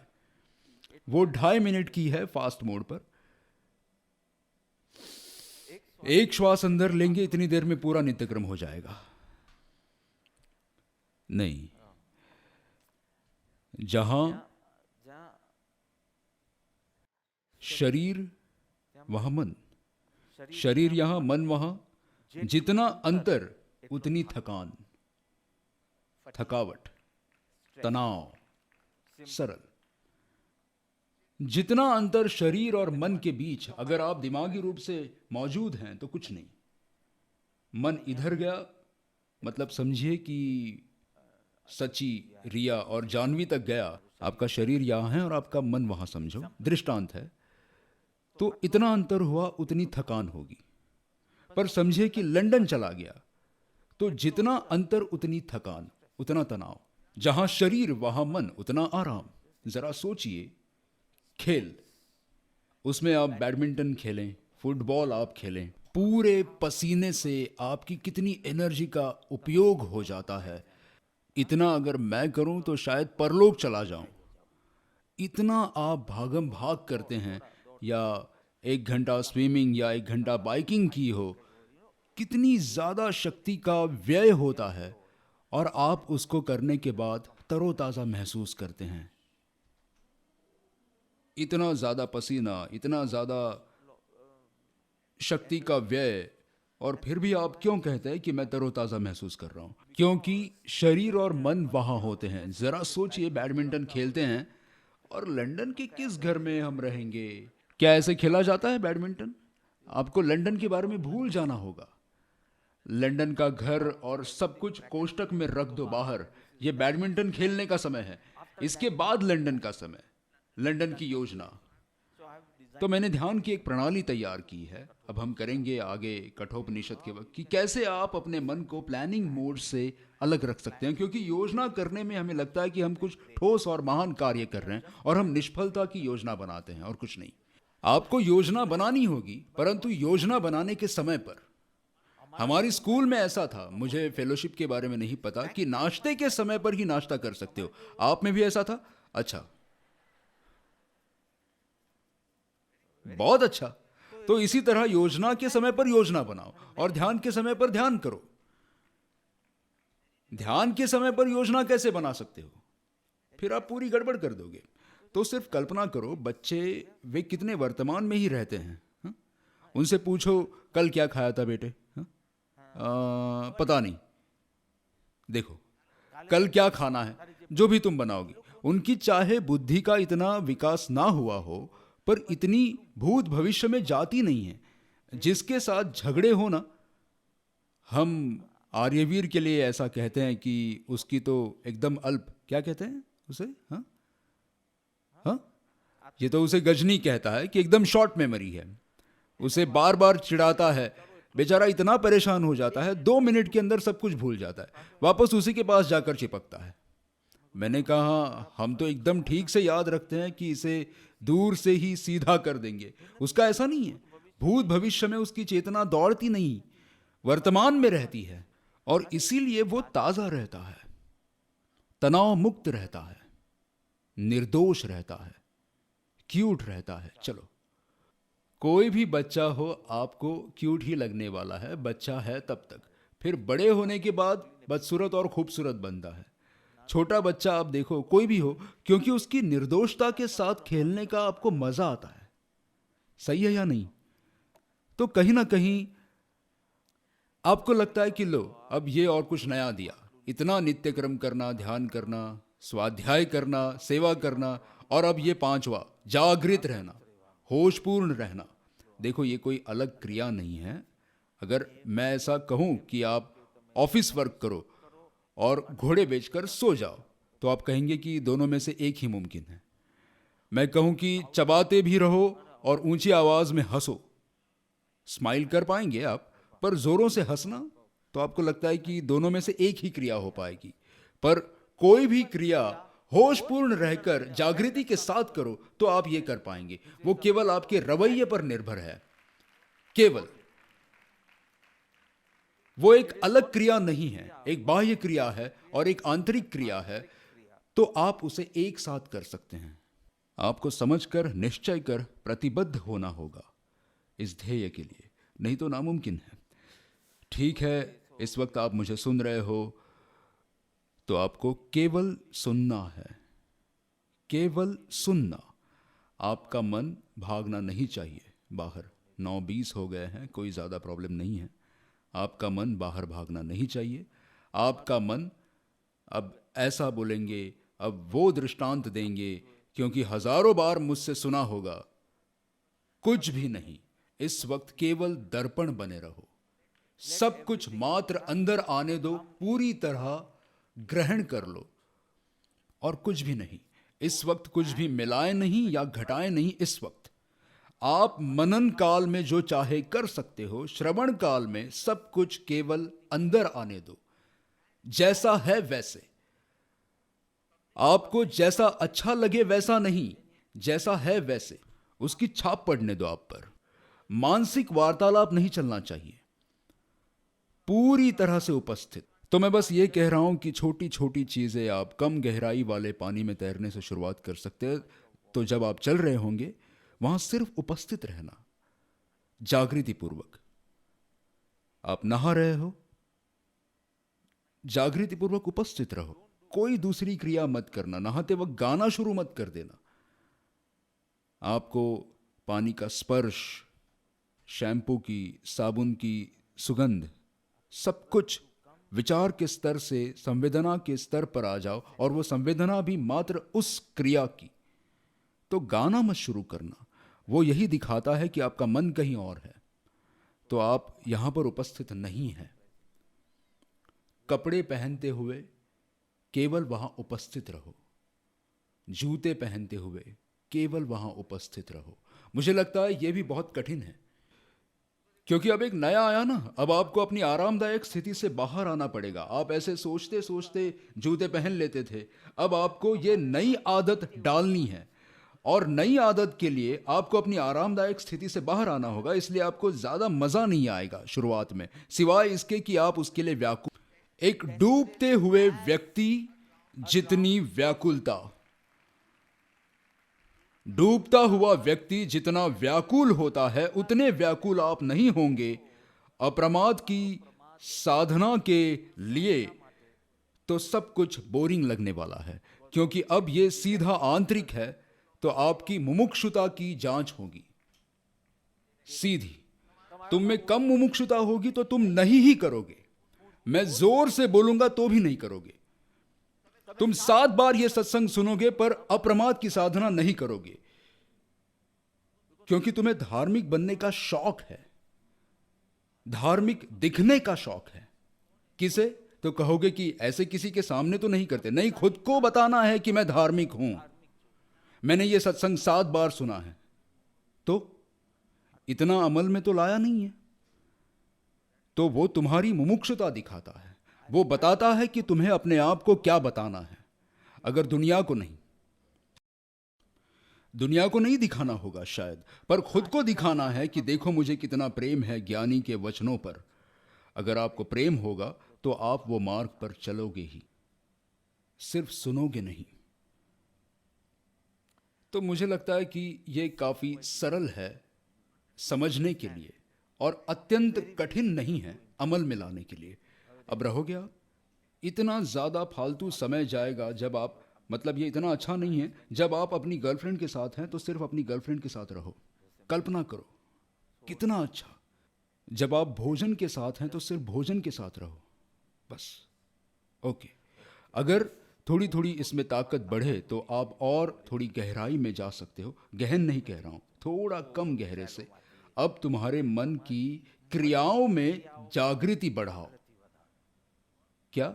पहले शरीर की क्रियाओं में तुम जागृति पूर्वक उपस्थित रहते थे, तुम जागृत रहते थे। अब मन की क्रियाओं में तुम जागृत रहो। मतलब क्रोध किसी को आता है तो ही मैं बताता हूं, वरना नहीं बताऊंगा। ओके, क्रोध आए तब तुरंत बटन दबा देना चाहिए। क्रोध आया, अब इस विचार ने क्रोध बढ़ाया, अचानक से ये इतना ज्यादा हो गया।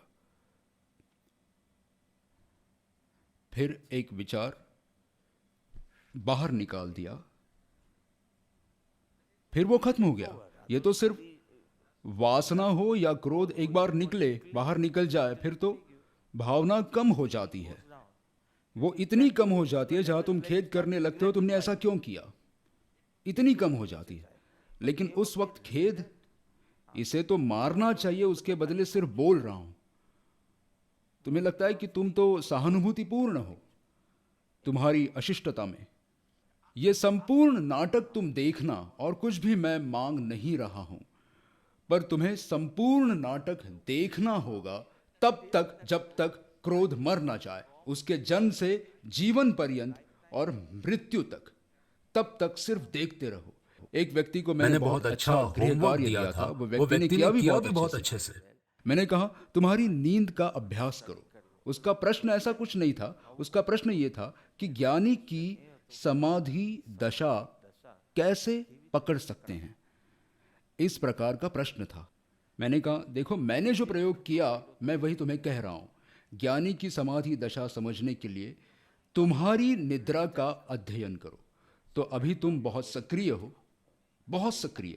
या तो तुम पढ़ रहे हो, या लिख रहे हो, या सुन रहे हो, या टेलीविजन देख रहे हो, और तुम बहुत सक्रिय हो। समझो 10, साढ़े 10, 11 बज रहे हैं, और अब तुमने सब बंद करने का निर्णय लिया है और दिन से निवृत्ति ले ली, और तुम सब छोड़कर सारे विचार, सब कुछ जो भी शेष है, अब सब कल पर, आज के लिए खत्म। तुम बिस्तर पर गए, कंबल, ये वो, एसी, पंखा, जो भी। तुरंत तो निद्रा नहीं आएगी, फालतू विचार तो आएंगे कि नहीं थोड़े।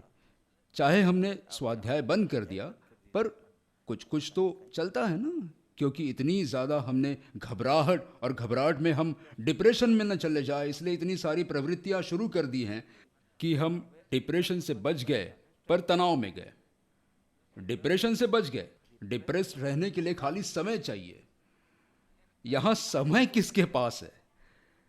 ओके, तो फिर मैंने कहा तुम बिस्तर पर हो पर निद्रा नहीं आ रही है।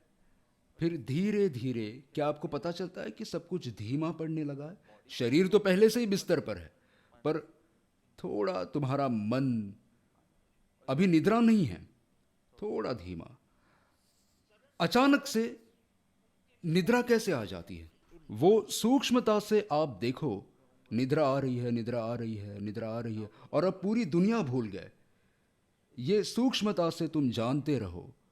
मैंने ये नहीं कहा कि सोना नहीं, पर कैसे मन सक्रिय से निष्क्रिय, और वैसे ही सुबह में तुम लगभग सोए हुए हो, खर्राटे ले रहे हो, और किसी एक क्षण में तुम जागना शुरू करते हो और फिर तुम एकदम सक्रिय हो। ये दोनों रूपांतरण को देखो। उसे 6 महीने की साधना दी थी, 6 महीने, और उस व्यक्ति ने कहा पूरी रात मैंने महसूस किया मैं अपने आप को सोते हुए देख रहा था। उसने कहा मुझे अपना शरीर सोता हुआ दिख रहा था, मेरी इंद्रिय बंद, मेरे मन के विकल्प का तंत्र पूरा बंद, और फिर भी वो ज्ञाता जागृत ही है। तो होगा ही ना, आत्मा थोड़ी ना जड़ हो जाती है 6 घंटे 7 घंटे, वो साक्षी चेतना हमेशा होती है। तो मैंने ये प्रयोग ज्ञानी की दशा समझाने के लिए दिया था कि ऐसे ही ज्ञानी विकल्प धारा में से निर्विकल्प धारा में, निर्विकल्प धारा से सविकल्प धारा में आते हैं। तो आप कहेंगे कि एकदम से निर्विकल्प होते हैं और अचानक कैसे वो बाहर आ जाते हैं दुनिया में? मैंने कहा क्यों, तुम निद्रा में से आते हो कि नहीं? कितनी गहरी निद्रा में तुम थे और अचानक से ओहो मुझे देर हो गई कह के भागम भाग करते हो कि नहीं? तो कई बार तो सीधी ही छलांग लगानी पड़ती है, सीधा बाथरूम में जाते हो, नहा के शर्ट आदि भी आधा लिफ्ट में पहनते हो और भागते हो तुम। ऐसा होता है या नहीं? तो ज्ञानी को भी ऐसा कर्मोदय आता है कि अभी तो कुछ क्षण पूर्व निर्विकल्प धारा में हो, कृपालु देव की ही बात कर रहा हूं, और अचानक से व्यापार करना पड़ता है फटाफट सविकल्प धारा में। एक बार अभ्यास करना, आज रात को निद्रा को आने देना, कुछ उसे रोकने की जरूरत नहीं है, तुम्हें जैसे ही निद्रा आए सो जाना, पर यह देखना कि कैसे कुछ किए बिना मन धीमे धीमे धीमे धीमे बंद। इंद्रिय, पहले शरीर को निष्क्रिय देखा, फिर इंद्रियों को निष्क्रिय देखेंगे, और फिर मन भी, तभी निद्रा आती है ना। फिर वापस झटका लगता है, इसलिए सपने आते हैं, फिर वापस जागृत मन, अजागृत मन, जो भी। तो निद्रा का अध्ययन करो, क्रोध का अध्ययन करो, अभिनय करो। एक बार निर्णय करो कि घर जाते ही क्रोध करना है। किसके ऊपर? किसके ऊपर? पत्नी पर, बिचारी पर ही कर सकते हैं ना, दूसरे किस पर कर सकते हैं? काम वाली तो चली जाएगी। एक ही तत्व है, मजबूर तत्व। तो बिना वजह उस पर क्रोध करने का निर्णय करो, मतलब उसका कोई कसूर नहीं है और तुम गुस्सा भी नहीं हो, पर आज झगड़ा करना होगा उसके साथ, और गुस्सा तो है ही नहीं, पर तुम्हें करने की आज्ञा है। बराबर करोगे? रमन, तू कर सकेगा? तू और शेठ नहीं कर सकते हो ऐसा, और ऐसे तो हजारों होंगे यहां। तुम करोगे? चलो, पहला पड़ाव तो तुमने पार कर लिया हां कहने में। तो घर जाकर कोई कसूर नहीं, और बराबर दाएं बाएं गुस्सा निकालोगे। गुस्सा भी नहीं, यह स्पष्ट नाटक है। मतलब तुम ऑफिस से निकलते ही अभ्यास करना कि क्या बोलूंगा, फिर वो ऐसा बोले तो मैं क्या बोलूंगा, इस तरह, और कैसा टोन होना चाहिए, कैसा, ये सब योजना बनानी होगी, और वो नाटक करना। और वो नाटक करते करते तुम वास्तव में अपने आप को ही देखते हो। सही कहा, नाटक करते हुए, क्योंकि अगर क्रोध हो तो धुआं उठेगा, पर क्रोध नहीं है अभी, तो तुम अपने आप को देख सकते हो। अभी देखो, अभी 2 मिनट के बाद मैं ऐसे हाथ उठाऊंगा, फिर ऐसे करूंगा, फिर ऐसे सिर पिटूंगा, जो भी आप लोग करते होंगे वो, कि ये सब तुम्हारी पूरी योजना हो। इतने 3 कदम चलना, फिर दाएं जाना, वहां से 2 स्टेप्स ऐसे जाना है, पूरा नाटक तुम्हारा तैयार करके क्रोध के बिना चिल्लाना और चीखना। और क्रोध है नहीं तो तुम ऐसा 1-2 बार करोगे ना, सामने क्या होगा मुझे पता नहीं, मेरी शादी नहीं हुई है, लेकिन बाद में क्रोध भी आएगा तो वो भी एक नाटक ही बन जाएगा। हाँ, आपको आज समझ में नहीं आ रहा है, लेकिन क्रोध करो तो जागृति के साथ करो। आप समझ नहीं रहे हैं, हनुमान ने पूरी लंका को जलाया कि नहीं? कितना क्रोध होगा उस वानर में कि पूरी लंका को जला दी। पूरी जागृति थी उनमें कि 2 जगह आग नहीं लगनी चाहिए, एक तो विभीषण का घर और दूसरी सीता जी की अशोक वाटिका। इस योजना के साथ पूरी आग लगाई। आप अपने मालिक रहोगे, देखना।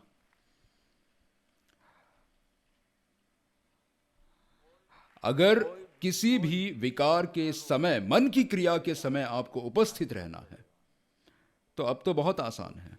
ज्ञेय की जागृति हो गई समाप्त सभी। हाँ, छोटी क्रिया, स्थूल क्रिया, आंतरिक क्रिया, बाह्य क्रिया, आंतरिक क्रिया, स्थूल क्रिया, सूक्ष्म क्रिया, इन सब में पूरी तरह माइंडफुली उपस्थित रहो। तो अभी ज्ञायक की जागृति के बारे में बात करेंगे, बस फिर समाप्त करता हूं। ज्ञायक की जागृति, अब अवलोकन करो अपने शरीर और मन का। हाँ, पहले आपने कहा शरीर और मन को ठीक से एक जगह पर स्थिर करो, पापा। हाँ, यही कहा मैंने। अभी दूसरे कदम की बात करता हूं। इन दोनों को तुम सिर्फ जानने वाले हो। क्रोध का अभ्यास किया, उसी में अलग होने लगे तुम क्रोध को कैसे देख सकते हो? देखने वाला कौन है? दृश्य क्या है? The scene cannot be the seer. मैं आपको उलझाने की कोशिश कर रहा हूं। विषय वस्तु नहीं हो सकता और वस्तु विषय नहीं हो सकती। दृष्टा और दृश्य अलग होने ही चाहिए। अगर तुम क्रोध को देख सकते हो तो क्रोध दृश्य है, अगर क्रोध को देखा जा सकता है तो मैं दृष्टा हूं, तो मैं अलग हूं दृश्य से। इसमें मुश्किल क्या है? अभी धीरे धीरे ज्ञेय संबंधी आपके विकल्प कम होने लगे, आपके विकार कम होने लगे। इसलिए अब धीरे धीरे आप अपनी मेंटल कमेंट्री को टालना शुरू करेंगे। आप तैयार हैं परिस्थिति को, परिस्थिति के विचारों से अलग रखने के लिए। परिस्थिति एक चीज है और उसका वर्णन, उसकी बातें और रनिंग कमेंट्री कि ये अच्छा है, ये खराब है। अब तुम जानते हो कि कुछ भी अच्छा नहीं है और कुछ भी खराब नहीं है। जो भी अच्छे बुरे के मत आ रहे हैं मेरे विचारों से उत्पन्न हो रहे हैं, तो ठीक है, चिंता मत करो, बस दोनों को अलग रखो। ऋषभ ऋषभ ही है, वो अच्छा है या खराब है ये मेरा मत है, तो ये वास्तविक है, ये मेरा मत है। बस सीखिए इन दोनों को अलग रखना। अब जितना 2 चीजों को अलग रखेंगे और जागृत रहेंगे, आपका मानसिक शोर कम होता जाएगा, जिसे कहते हैं कषाय की उपशांतता। आंतरिक शोर कम होता जाएगा। आंतरिक शोर कम होते ही वहां सिर्फ शांतता और स्थिरता होगी आपके अंदर। जो इतना ज्यादा मानसिक शोर था, संकल्प विकल्प संकल्प विकल्प, उसके बदले आंतरिक स्थिरता और आंतरिक शांतता। और इस आंतरिक स्थिरता और शांति में आपका उपयोग ज्ञायक की तरफ जाएगा। इसका मतलब आप में स्वजागृति आने लगेगी। मतलब आप स्वयं में एक शुद्ध, शांत, जागृत शक्ति महसूस करेंगे। तो मैं कहता हूं अंतर की तरफ मुड़ो, तो लोग कहते हैं कि ध्यान में मैं तो अंतर की तरफ मुड़ गया। मैंने कहा इसने तो ये वस्तु को ज्ञान बना दिया फिर से। नहीं नहीं नहीं, तुम कभी भी घड़ी की तरफ आत्मा को नहीं देख सकोगे। तुम्हें अंतर में डूब जाना है। डूबना सही शब्द नहीं है, लेकिन मुझे अभी कोई शब्द सूझ नहीं रहा। तुम्हें अंतर की गहराई में जाना है। तुम ऐसा नहीं कह सकते कि मुझे संसार नहीं देखना है, मुझे सिर्फ आत्मा देखनी है, मुझे अंतर की ओर मुड़ना है। पीछे देखो ऐसा मैंने कहा भी नहीं है। तो अंतर की तरफ कैसे मुड़ोगे? तो उपयोग हो तो उपयोग को कैसे मोड़ोगे या उल्टा घुमाओगे? बस संवेदना में अंदर उतरते जाओ। एक स्तर के बाद, एक स्तर के बाद कोई विकल्प नहीं रहेगा। बस आप अंदर ही अंदर डूबते जाओ। जागृति में अवलोकन करते रहो। अवलोकन, बस अवलोकन। फिर तुम होश में भी आओगे, निर्विकल्प में से होश में विकल्प में भी आओगे, पर तुम एकदम शांत रहोगे। शांत मतलब तुम दूर रहोगे और चुप रहोगे। दूर रहोगे। मुझे टाइम देखना है। आप कहोगे बापा घड़ी थोड़ी दूर रखो तो ठीक से दिखेगा टाइम। मैं आपको वही कह रहा हूं कि सभी घटनाओं को दूर रखोगे तो ठीक से दिखेगा। आप इतना ज्यादा जुड़ जाते हैं कि फिर कहते हैं कि पता नहीं चल रहा है कि कितने बजे हैं। इतने पास रखा हो तो भी पता नहीं चलता। नहीं, ठीक से समझना हो तो थोड़ा दूर रहें, खुद से भी दूर रहें। आप चुप रहें। चुप रहे का मतलब तटस्थ रहना, ऐसे बह नहीं जाए। तट मतलब किनारा, स्थित मतलब किनारे पर रहें। नदी के साथ बह मत जाइए, तटस्थ रहें। शांति। कक्षा में बच्चे कितना शोर करते हैं, और जैसे ही अध्यापक आते हैं, अभी अध्यापक ने लेक्चर शुरू नहीं किया है, अध्यापक आए तो क्या होता है? बस साक्षी को बुला लें, सचेतन का साक्षी, और फिर आप देखेंगे कि सभी विकल्प शांत होने लगेंगे। कहने की भी जरूरत नहीं पड़ेगी, चलो बच्चों, ऐसा कहने की जरूरत नहीं पड़ती। कुछ अध्यापक के आते ही, अरे उनका स्मरण करते ही हम वहीं शांत हो जाते हैं। हर एक स्कूल में एक दो अध्यापक तो ऐसे होंगे ही, हैं? आपके स्कूल में भी हैं? आपके स्कूल में भी हैं? एक दो अध्यापक तो ऐसे होते ही हैं कि जिनके स्मरण मात्र से हम सिर से पैर तक अनुशासित हो जाते हैं। ऐसे मिलते हैं। इसी तरह साक्षी की हाजिरी में सभी विकल्प शांत होने लगते हैं। इसलिए भगवान महावीर ने कितनी सुंदर बात की है, विवेक। पहले तो मुनि की व्याख्या ही इतनी सुंदर है, असुत्ता मुनि। जो सोए हुए नहीं हैं वे मुनि, सुत्ता अमुनि। जो सोए हुए हैं, फिर भले ही वो सफेद कपड़े में हो, वो अमुनि है। क्योंकि मुझे जागरूकता चाहिए। मेरे पास कोई अन्य मापदंड नहीं है कि इतना नित्य क्रम करता हो, इतनी सेवा करता हो, इतना स्वाध्याय करता हो। वो तो अब घर घर तो खेलना ही पड़ेगा ना। पर ये आध्यात्मिक यात्रा नहीं है। आध्यात्मिक यात्रा सिर्फ जागरूकता है। हजारों बार मैंने आपको टोका है कि अगर आपकी जागरूकता तीव्र नहीं है तो आपने इस जन्म को बर्बाद किया है। क्योंकि वो आध्यात्मिक यात्रा है, ना कि आपकी सेवा आदि। वे सब तो उपासना है, और उपासना आपको अनित्य फल प्रदान करेगी। जागरूकता आपको नित्य फल देगी, मतलब मोक्ष। और आपकी उपासना पुण्य देगी, तो पुण्य का मतलब अनित्य फल है। जैसे ही खत्म होगा और आप वापस शून्य में आ जाएंगे। इसलिए मैं कहता हूं कि ये सब करो, पर उसके साथ ये पॉलिश करने का समय नहीं मिला तो आपने अवसर को खो दिया है। भगवान ने कितना सुंदर कहा कि 5 समितियां दी। विवेक से चलना, विवेक से उठना, विवेक से बैठना, विवेक से खाना, सब कुछ करने की छूट दी। चलने की, उठने की, बैठने की, खाने की, पर विवेक से। विवेक का अर्थ भगवान का अलग था और हम लोगों ने दूसरा अर्थ कर दिया है। ईर्या समिति, ऐषणा समिति, भाषा समिति, तो वो है विवेक। संक्षेप सम्यक तरीके से करना। विवेक का अर्थ हम लोगों ने किया है जैना पूर्वक। चींटी जीव कोई मरे नहीं, और भगवान ने कहा भान पूर्वक। इसमें जोरदार मांग है। मुनिपना कोई सरल नहीं है। उसमें ज्ञेय और ज्ञायक दोनों की जागृति होनी चाहिए। ज्ञेय की जागृति आएगी तो जैना का पालन होगा, और ज्ञायक की जागृति आएगी तो आश्रव का निरोध होगा। आश्रव निरोध, संवर निर्जरा पूर्वक कार्य करना चाहिए, सरल। पर आत्म जागरूकता नहीं होगी तो ये सब देवलोक में ले जाएगा। खाली ज्ञेय नहीं, ऐसे पांव ऊपर करते हो, नीचे रखते हो, आप दूसरा जाप ही नहीं कर सकेंगे। एक बार जागरूकता के मार्ग पर गए तो जागरूकता आपका जाप बन जाएगी। फिर तो दो क्रियाएं हो जाएंगी। तो दोनों में से कौन सी करूं, चलने की या जाप की? जागरूकता ही एक ऐसी चीज है जो आप साथ में कर सकते हैं, नहीं तो दो में से किसी एक में आप दिमागी रूप से मौजूद नहीं है। जाप में है तो चलने में नहीं, चलने में है तो जाप में नहीं। दो क्रियाएं नहीं कर सकेंगे, परंतु होश पूर्वक सभी क्रियाएं कर सकेंगे। विवेक का क्या अर्थ है, और हमने विवेक का क्या अर्थ किया, सिर्फ ज्ञेय की जागृति के लिए किया, पर उसमें ज्ञायक का कोई भान नहीं हो, आत्मा भान नहीं हो। अरे धीरे धीरे ऐसे पॉलिश कीजिए कि मुझे सुनते वक्त आपको ज्ञेय की तो जागृति रहे, पर सुनने वाले की भी जागृति रहे। जो सुना रहा है उनकी जागृति, और जो सुन रहे हैं उसकी जागृति, दो धार वाला, दो धार वाला, इस तरफ और उस तरफ, उस हद तक पहुंचना है।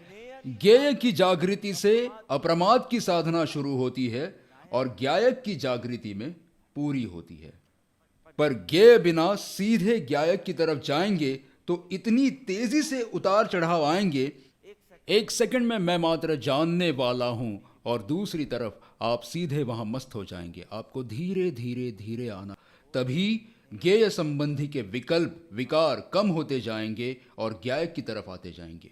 विवेक पूर्वक सभी क्रिया, तुम्हारे होश का दीपक हर एक क्रिया में टिकाए रखना। तुम्हारे होश का, हाँ, घंटे भर के लिए होश में रहना ऐसा कुछ है ही नहीं। आपको ध्यान में रहना चाहिए। आपका ध्यान मैं गिनती में नहीं लेता, आपकी ध्यान में स्थिति को मैं परखूंगा। इसलिए आप 1 घंटा जितना चाहे सीधे बैठे होंगे ना, मैं कहूंगा आपका शरीर स्वस्थ है, उसके अलावा मैं कोई मार्क नहीं दूंगा। मुझे आपकी ध्यान में स्थिति चाहिए, हर क्रिया में वो होश पूर्णता रहे। तो एक बहन आई थी, कह रही थी बहुत खा लेती हूँ बाबा, बहुत शरीर बढ़ गया है, अब डाइटिंग करनी पड़ेगी। मैंने कहा बहन, डाइटिंग के बजाय मन की अवस्था को बदलने की ज़रूरत है आपको। आप जागृति पूर्वक खाती नहीं हो। भगवान ने कहा है विवेक पूर्वक खाना, होश पूर्ण रहकर खाना, पर आप वैसे नहीं खाती, मतलब अयोग्य आहार करती हो, अयोग्य मात्रा में और अयोग्य तरीके से। क्या? अयोग्य आहार अयोग्य मात्रा में। क्यों आपको पता है? क्योंकि आप जागृति पूर्वक उपस्थित नहीं हो। बस स्वाद कलिका की कोई समस्या ही नहीं है, केवल आप जागृति पूर्वक उपस्थित नहीं होंगे तो ये 3 चीजें बनेंगी। और अगर आप जागृति पूर्वक उपस्थित होंगे तो 3 लाभ होंगे। योग्य आहार लेंगे, योग्य मात्रा में, योग्य तरीके से। योग्य तरीका मतलब चबा चबा कर, ऐसे, इतना सरल है। चबा चबा चबा कर, इतना चबा कर कि दांत थक जाए और कहे कि अब बस। तो जागृति के साथ भोजन, वैसे देखें तो कुछ भी नहीं है इसमें, और ऐसे देखें तो आप उपयोग वही धर्म के राज्य में प्रवेश कर रहे हो। तो अन्न किसकी आवश्यकता है, शरीर या मन की? ये छोटे बच्चे बताएंगे। वो अपने आप को छोटे नहीं मानते, पर हमारी दृष्टि में छोटे हैं। तो अन्न किसकी आवश्यकता है, शरीर या मन की? ये डॉक्टर अभी तक सोच रही है या जवाब दे रही है? सिर्फ शरीर की, मन की नहीं। वो तो मन तो विशेषण के लिए चाहिए। अन्न, अन्न मन में जाता है। ओ, वो तुम्हें एमबीबीएस के 6ठे वर्ष में सिखाया गया था। अन्न आवश्यकता है। तुम्हें ऐसा लगता है कि कृपालु देव अन्न लेते थे तो ये उनके मन की आवश्यकता थी? नहीं, पर शरीर की, हाँ अवश्य शरीर की थी। तो अन्य शरीर की आवश्यकता है। और अगर आप जागृति पूर्वक उपस्थित होंगे तो जैसे ही पेट भर जाएगा ना, तब तुरंत संकेत देगा कि अब बस भर गया। आपका मोबाइल ही स्विच ऑफ है तो आप तक मैसेज पहुंचता ही नहीं कि पेट भर गया, क्योंकि तुम तो कहीं और हो ना। तुम तो अरे वो प्रश्न पत्रिका बनानी बाकी है, तो तुमने 6ठी रोटी खाई या 12वीं रोटी खाई? वो कब से संकेत दे रहा है पेट कि अब बस हो गया, बस हो गया, बस हो गया, बस हो गया, फिर भी चल ही रहा है, क्योंकि वो मन को संकेत दे रहा है, पर नहीं।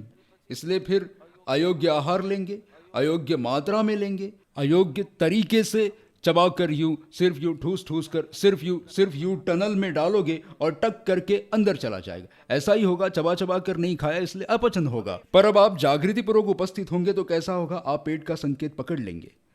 संकेत पकड़कर आप कहेंगे कि हाँ, अब शरीर की जो मांग थी वो पूरी हो गई, तो योग्य खाना लेंगे, योग्य मात्रा में लेंगे, योग्य तरीके से लेंगे, उससे शरीर पुष्ट होगा, क्योंकि कुछ मांस बनेगा, संडास नहीं। फिर जैसे तैसे बिना चबाए खाएंगे ना तो विष्ठा ही अधिक बनेगी, मांस नहीं बनता। तो उससे क्या होगा, शरीर पुष्ट होगा, मन तृप्त होगा, और अब स्वास्थ्य के अनुरूप आहार लिया जाएगा, स्वाद के अनुरूप आहार नहीं। इसलिए आत्मा भी शुद्ध रहेगी, तीनों को लाभ होगा। भगवान के वचनों का पालन तीनों के लिए जरूरी है। देखो, कृपाली देव ने कहा है, और हमारी आर्य परंपरा में तो ऐसा ही था, प्रार्थना करके आहार लेना, आहार के वक्त मौन रखना, तो तुम ध्यान पूर्वक वहां उपस्थित रह सकते हो। टीवी देखते देखते तुम खाते रहोगे तो तुम इतना अचार खा लोगे कि तुम भूल जाओगे कि यह अचार है और यह सब्जी है। तुम वहां उपस्थित नहीं होंगे, तुम उस विकल्प में होंगे। प्रार्थना और मौन की परंपरा थी, और प्रभु ने क्या लिखा है, स्वरूप लक्ष्य से और जिन आज्ञा के अधीन तुम्हारी सारी क्रियाएं अगर होंगी, विशेष रूप से आहार की, तो आगे जाकर क्या परिणाम आएगा, सरस अन्ने नहीं मन ने प्रसन्न भाव जो। फिर कोई स्वादिष्ट वस्तु होंगी, अच्छा अन्न होगा, मोदक होंगे, फिर भी नहीं मन में प्रसन्न भाव जो। ये अपूर्व अवसर में ही पूरी लिंक बता। तो आखिरी बात कह दूं, उल्लसित वीर्य से ये प्रमाद को शिथिल करना है। उल्लसित वीर्य से, ये बहुत महत्वपूर्ण है। जागृति का तनाव नहीं रखना, बहनों की ये समस्या है। जागृति का इतना तनाव होता है, जागृत, मुझे होशपूर्ण, मुझे सतर्क रहना है, मुझे जागरूकता रखनी, मुझे स्वरूपानुसंधान करना है। इसका तनाव इतना रखती है, जिसका तुम तनाव रखोगे उससे तुम ऊब जाओगे, और जिससे ऊब जाओगे वो धीरे धीरे बंद ही हो जाएगा। क्यों, सब बहुत करते थे ना, घंटे घंटे का घड़ी का प्रयोग, हाँ, एक एक घंटे में टिंग टिंग होता था, सब ऐसा करके स्वरूपानुसंधान करने बैठ जाते थे। तुम्हारा आसन तो ठीक से होता नहीं है, इसलिए तुम्हें ऐसा लगता है कि तुम सीधे बैठे हो, और अब गया टिंग टिंग गया, हाँ, ऊब ही जाओगे ना, क्योंकि जागृति का तनाव तुम्हें कितना था। अरे, ध्यान हो जाने के बाद एक बहन कहती थी, हाश ध्यान हो गया, अब शांति से टीवी देखूंगी। हे भगवान, जिसे जागृति का तनाव रहता हो और बेहोशी में विश्राम लगता हो, उसे भगवान 14 राजलोक में कहां रखेंगे। ये आप देखो, आप जांच करो, तुम समूह में हो इसलिए हंस सकते हो, फिर से जब देखोगे, अरे ठीक ऐसा ही है। वो 7 से 8 ध्यान कर ले तो 8 के बाद जो सीरियल है वो शांति से देख सकते हैं। तो बेहोशी में तुम्हें विश्राम, तुम्हें जागृति में विश्राम लगना चाहिए, नहीं तो उल्लसित वीर्य नहीं है तुम्हारा। ये नियम से नहीं होगा, ये कोई भी, आज के पूरे सत्संग का कोई भी नियम नहीं बनाना। नियम बहुत ही सरलता से बेहोशी में जा सकता है। इतना ही नहीं, नियम का पालन करने में तनाव रहता है, ऊब जाते हैं, और कभी तो मिथ्यात्व उत्पन्न होता है। बहुत साधना, अभी आज ही देव वंदन किया और फिर से देव वंदन आ गया, ये तुम मिथ्यात्व उत्पन्न कर दोगे। थोड़ा करो, लेकिन एकदम रसपूर्वक करो, एकदम ही थोड़ा। सिर्फ देव वंदन का नियम दिया है मैंने, कितनों को सिर्फ देव वंदन, लेकिन मैंने कहा इतना उत्तम होना चाहिए कि देवता भी प्रशंसा करे तुम्हारे देव वंदन की। बस एक व्यक्ति करता है, उसमें अहो अहो बोलता है तो आंख से आंसू की धार निकलती है, पर सिर्फ इतना ही नियम है देव वंदन का। मैंने 3 पाठ भी नहीं दिए, मंत्र भी नहीं दिए, सिर्फ देव वंदन। मैंने कहा इतना विश्व का श्रेष्ठ बनाओ, फिर मैं आगे दूसरा क्रम दूंगा। तब तक दुख में रहे कि मैं कैसा पापी जीव हूं कि मुझे कुछ दिया नहीं है। लेकिन सबकी तरह नहीं कर कि बहुत कुछ ले लेते हैं, फिर जल्दबाजी में खत्म कर देते हैं। ये उल्लसित वीर्य ही चाबी है, इसलिए वीर्य भी छोड़ो, उल्लास ही गया तो तुम चूक गए। नियम से मात्र नहीं होगा। आपको पता है, फेलोशिप में था, गेम्स का पीरियड था स्कूल में, तुम्हें भी था। बहुत समान आ रहा है। हाँ, हमें हमारे पूरे सप्ताह में एक दिन आखिर के 2 पीरियड्स गेम के होते थे, या तो पीटी होता या कुछ। और एक खेल के लिए तुम्हारे क्या भाव होते थे भाई? लुक फॉरवर्ड, ओके, उत्साह रहता था, आतुरता से राह देखते थे, फिर उसमें होमवर्क करते थे कि खेलने जाते थे। खेलने जाते थे, ओके, जाते होंगे क्योंकि उसे फुटबॉल पसंद है इसलिए। तो आप राह देखते थे रिसेस की। रिसेस के लिए हम इंतज़ार करते हैं, लंच ब्रेक या कहते हो गेम के पीरियड के लिए हम उत्साह से राह देखते थे। उस पीरियड में, उस सेशन में हम आनंद महसूस करते थे और हल्का महसूस करके सब अलग हो जाते थे।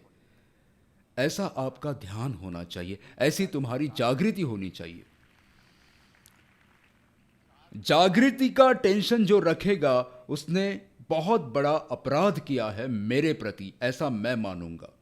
जिसे जागृति में आराम महसूस होगा कि अरे वाह, मेरे पास 10 मिनट हैं, उसे जागृति में रहकर, स्वरूप जागृति में रहकर मौज करेंगे। पहले से ही आपके मन को कहना चाहिए कि अब 10 मिनट का छोटा सा ब्रेक है, इसमें हम मौज करेंगे।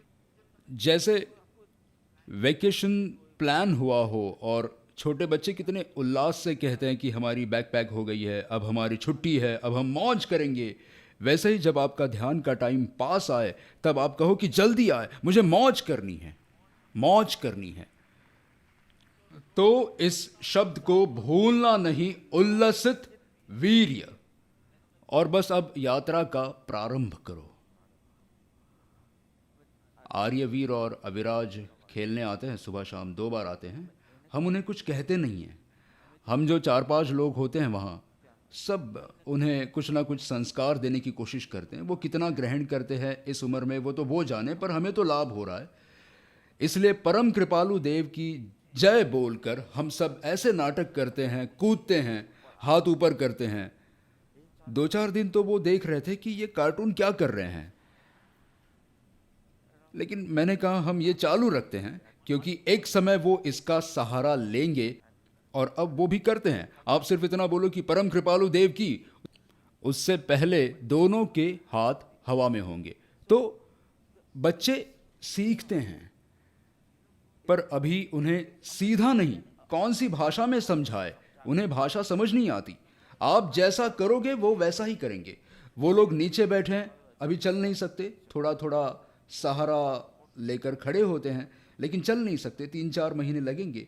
इसलिए हम खड़े होकर चलते हैं। उन्हें कहने का कोई मतलब नहीं है, क्योंकि ना उन्हें गुजराती आती है, ना Hindi, English, German, Spanish, French, Sanskrit, कुछ नहीं आता उन्हें। तो जब हम चलते हैं तो हमें देख देख कर वो सोफा का सहारा लेते हैं, खड़े होते हैं, धीरे धीरे सहारा लेकर चलते हैं। बस आपको कुछ नहीं करना, आपको सत्पुरुष के सानिध्य में रहना है। उन्हें देख देख कर हमें भी अपनी जागृति को बढ़ाना है। कैसे ये बच्चे सहारा लेते हैं प्रैन का, दीवार का, सोफा सेट का, और चलना शुरू करते हैं। दूसरा क्या करते हैं हम? हाँ, जय जय करना होता है तो सब कहते हैं बाबू जय जय करो, लेकिन उसको आता ही नहीं है कि जय जय का मतलब क्या है। मैंने कहा बुद्धू, हमें पेरेंटिंग आती ही नहीं है, उसके पास से जो भी करवाना हो वो हमें करना चाहिए, बात खत्म। जैसे हम कृपालु देव के चित्र के सामने सर झुकाते हैं तो वो भी सर झुकाते हैं। बस हमें कृपालु देव को सिर्फ देखते रहना है, सिर्फ देखते रहना है। जागृति और शुद्धि सब खुद ही आ जाएगी। Why worry when you have Hari.